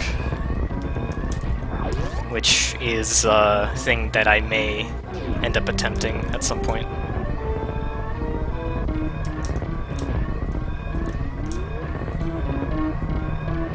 I don't recommend trying it at home.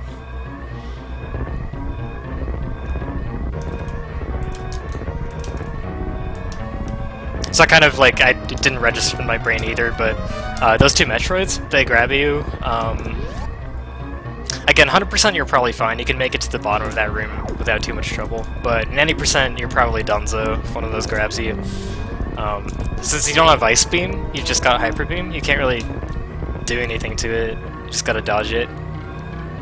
I figured out a pretty consistent strat for dodging the second one, and it actually uses Redesign's gravity against it.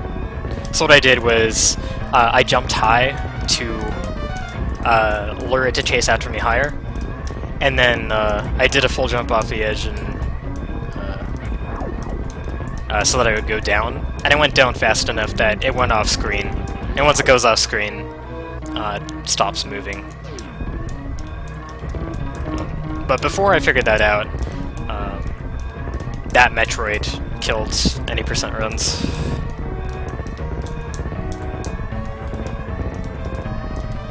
Okay, so here's the escape shaft.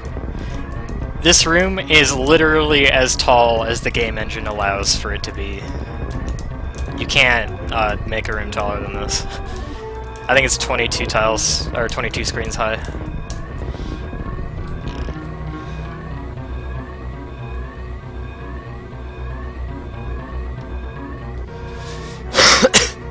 Yeah, so this was released in 2006, and back then very, very few people knew what they were doing relative to today. Breaking the encryption, it wasn't figured out how to do that until like 2015 or so.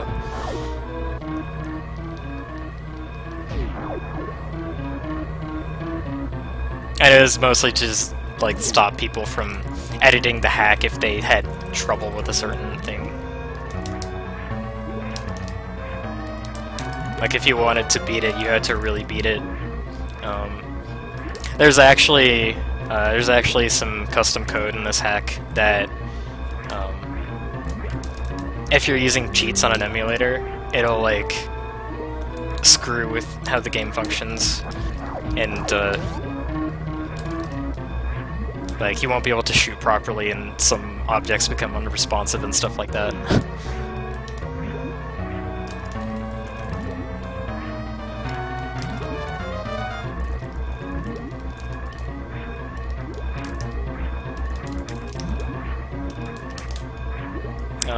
I was gonna end on this section, but I think it kind of speaks for itself.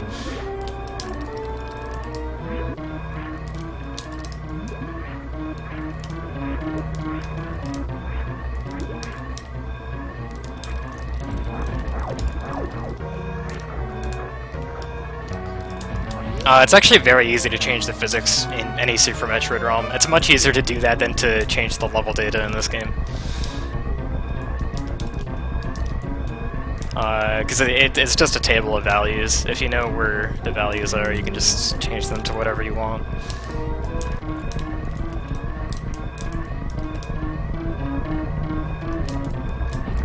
Alright, so, back in non-underwater criteria, pretty much every room that I'm going to go through has rising lava or acid that if you mess up too much or you're too slow, it will catch up to you and you won't be able to get out of it. This isn't an issue for me anymore with most of these rooms because I'm fast enough that there's no risk of me dying. But there's one particular room near the end that has a wall jump section, and if I mess up that wall jump section, there's a chance I could die to the acid in that room. But most of the deaths in this part of the escape, they're gonna come from not knowing where you're going yet. This is actually recognizable stuff, though, from early game. So, like, if you remember the early game path, you just follow that. Most people, by the time they get here, will have forgotten.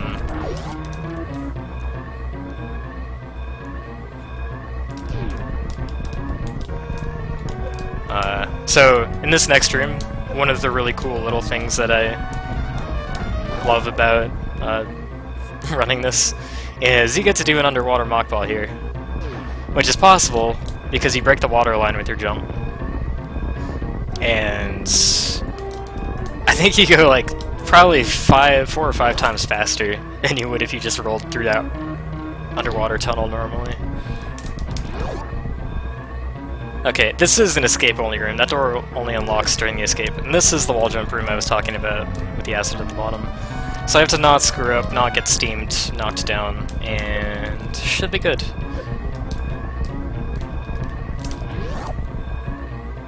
Alright, so this is the room where your ship is.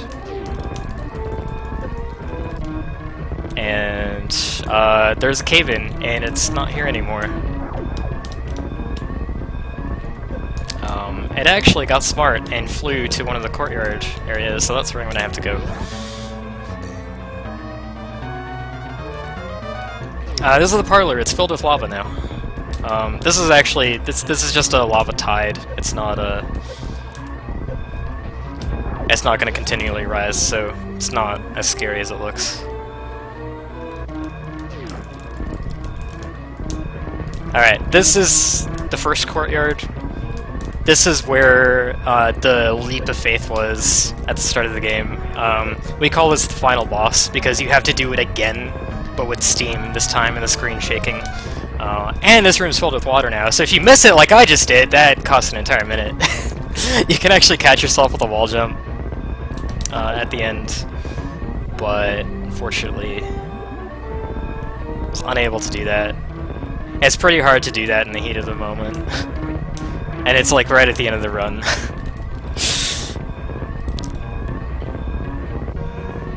That's not even bad luck, I just psyched myself out and I jumped too early. But it really, really sucks to miss this jump when you're on a good pace. It just... last few moments of the run and it punishes you so hard.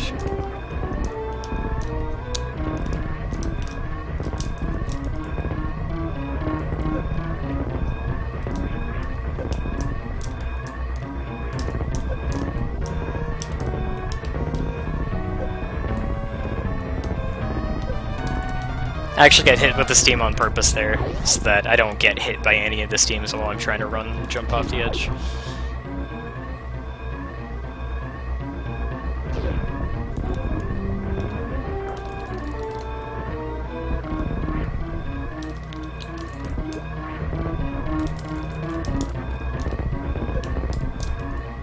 Alright, this is where the ship is. But, I still have some animals to save. So we're gonna go do that.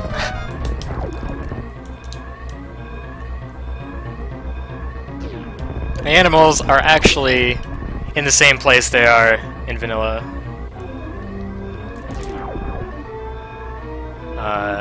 In Bomb Terizo's room. They're not actually in the room, but wait, I'm not supposed to wall jump up that. It's a slightly different path. But yeah, they're not actually in the room, but if you played this, and you get the bombs, you beat Bomb Terizo, you notice the door in the back of the room doesn't unlock, and it never unlocks throughout the game. When I first played it, I periodically went back to check to see if it was unlocked, and then finally realized it's the animals that are behind there, which makes sense, because they're basically where they are in vanilla. It's just a lot more of a pain to get to.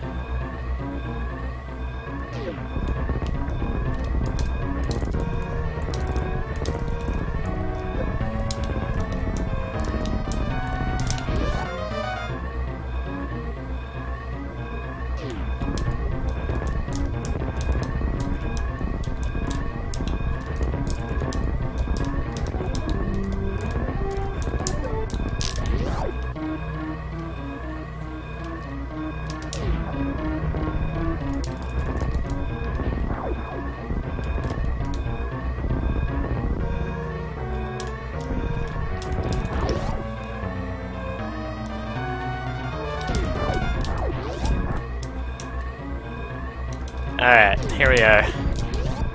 Get out of here. Hope you're happy.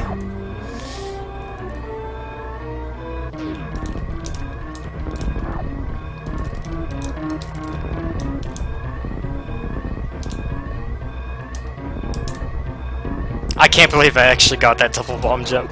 The game lags so much there.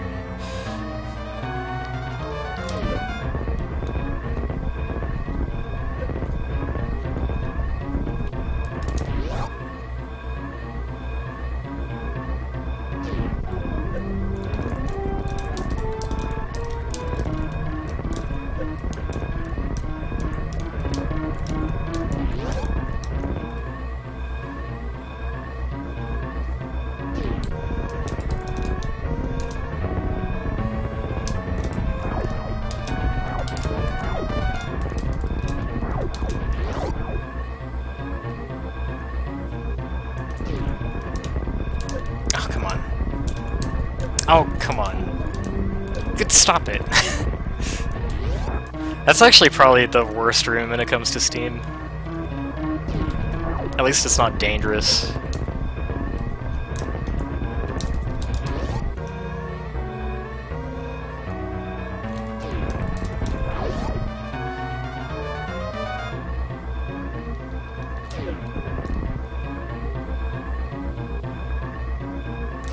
Oh, come on.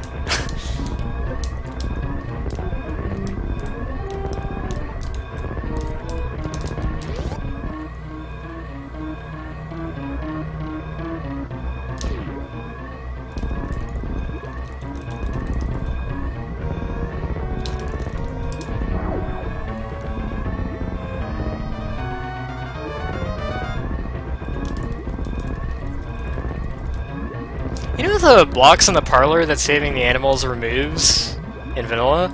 I think that tunnel, the animals actually remove the bomb blocks in there. Never thought about it before.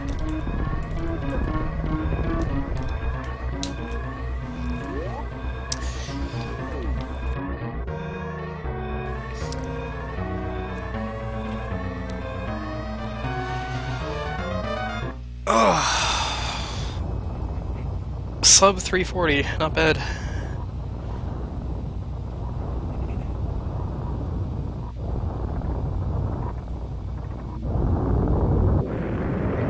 Alright, so that was Redesign 100%. Hope everyone enjoyed that. That was the first time that I've gotten to show that off at a marathon. That run has some pretty insane stuff.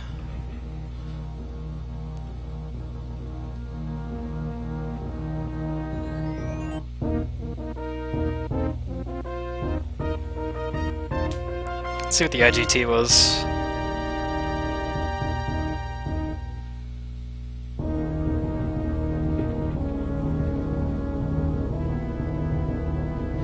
So I started running this at the beginning of 2015. Personitis and I decided to pick it up and like ride it seriously, just out of interest, just kind of for fun. Even though fun and redesign don't quite go hand in hand a lot of the time. But he and Metroid MST developed a tradition of racing it every few months when they were bored, and that turned into an annual thing on Metroid Construction. And there's going to be another race next year.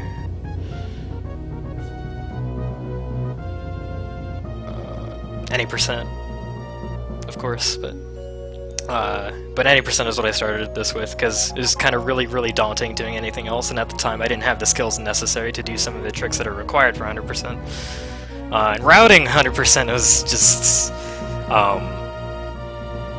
a person didn't even like really want to help me with that, because it was just such an insane prospect. He was just like kind of like, oh, you're on your own, buddy.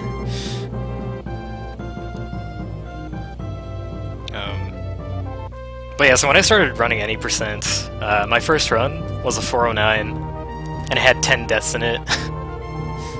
And at the time, like before I had done my first run, based on one of the runs that person had done, he did the math for it.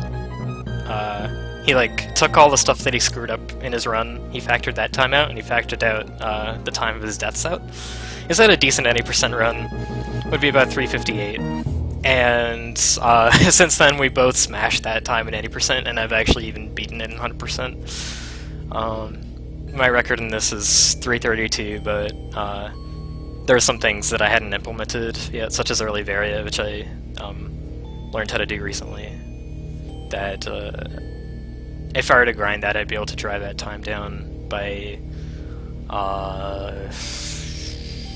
3 minutes because of early varia, probably maybe another 3-4 minutes because of better routing, maybe another couple minutes better execution, I don't know. There's still time to be chopped off it.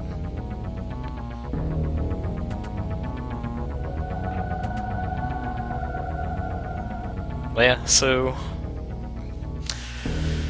Redesign. Thanks for watching, everyone. What is going on next?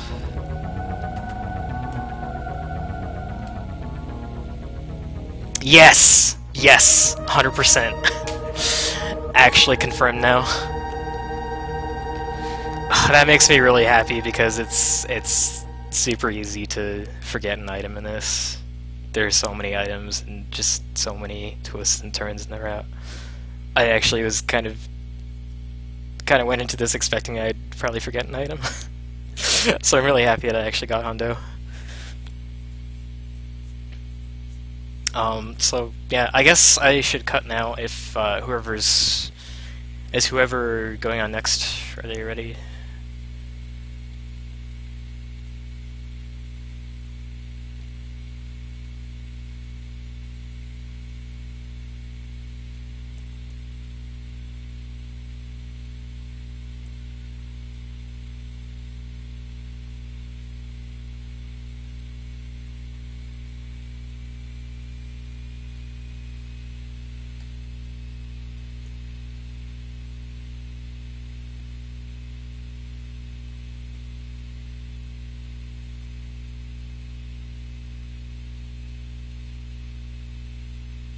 Who actually is next?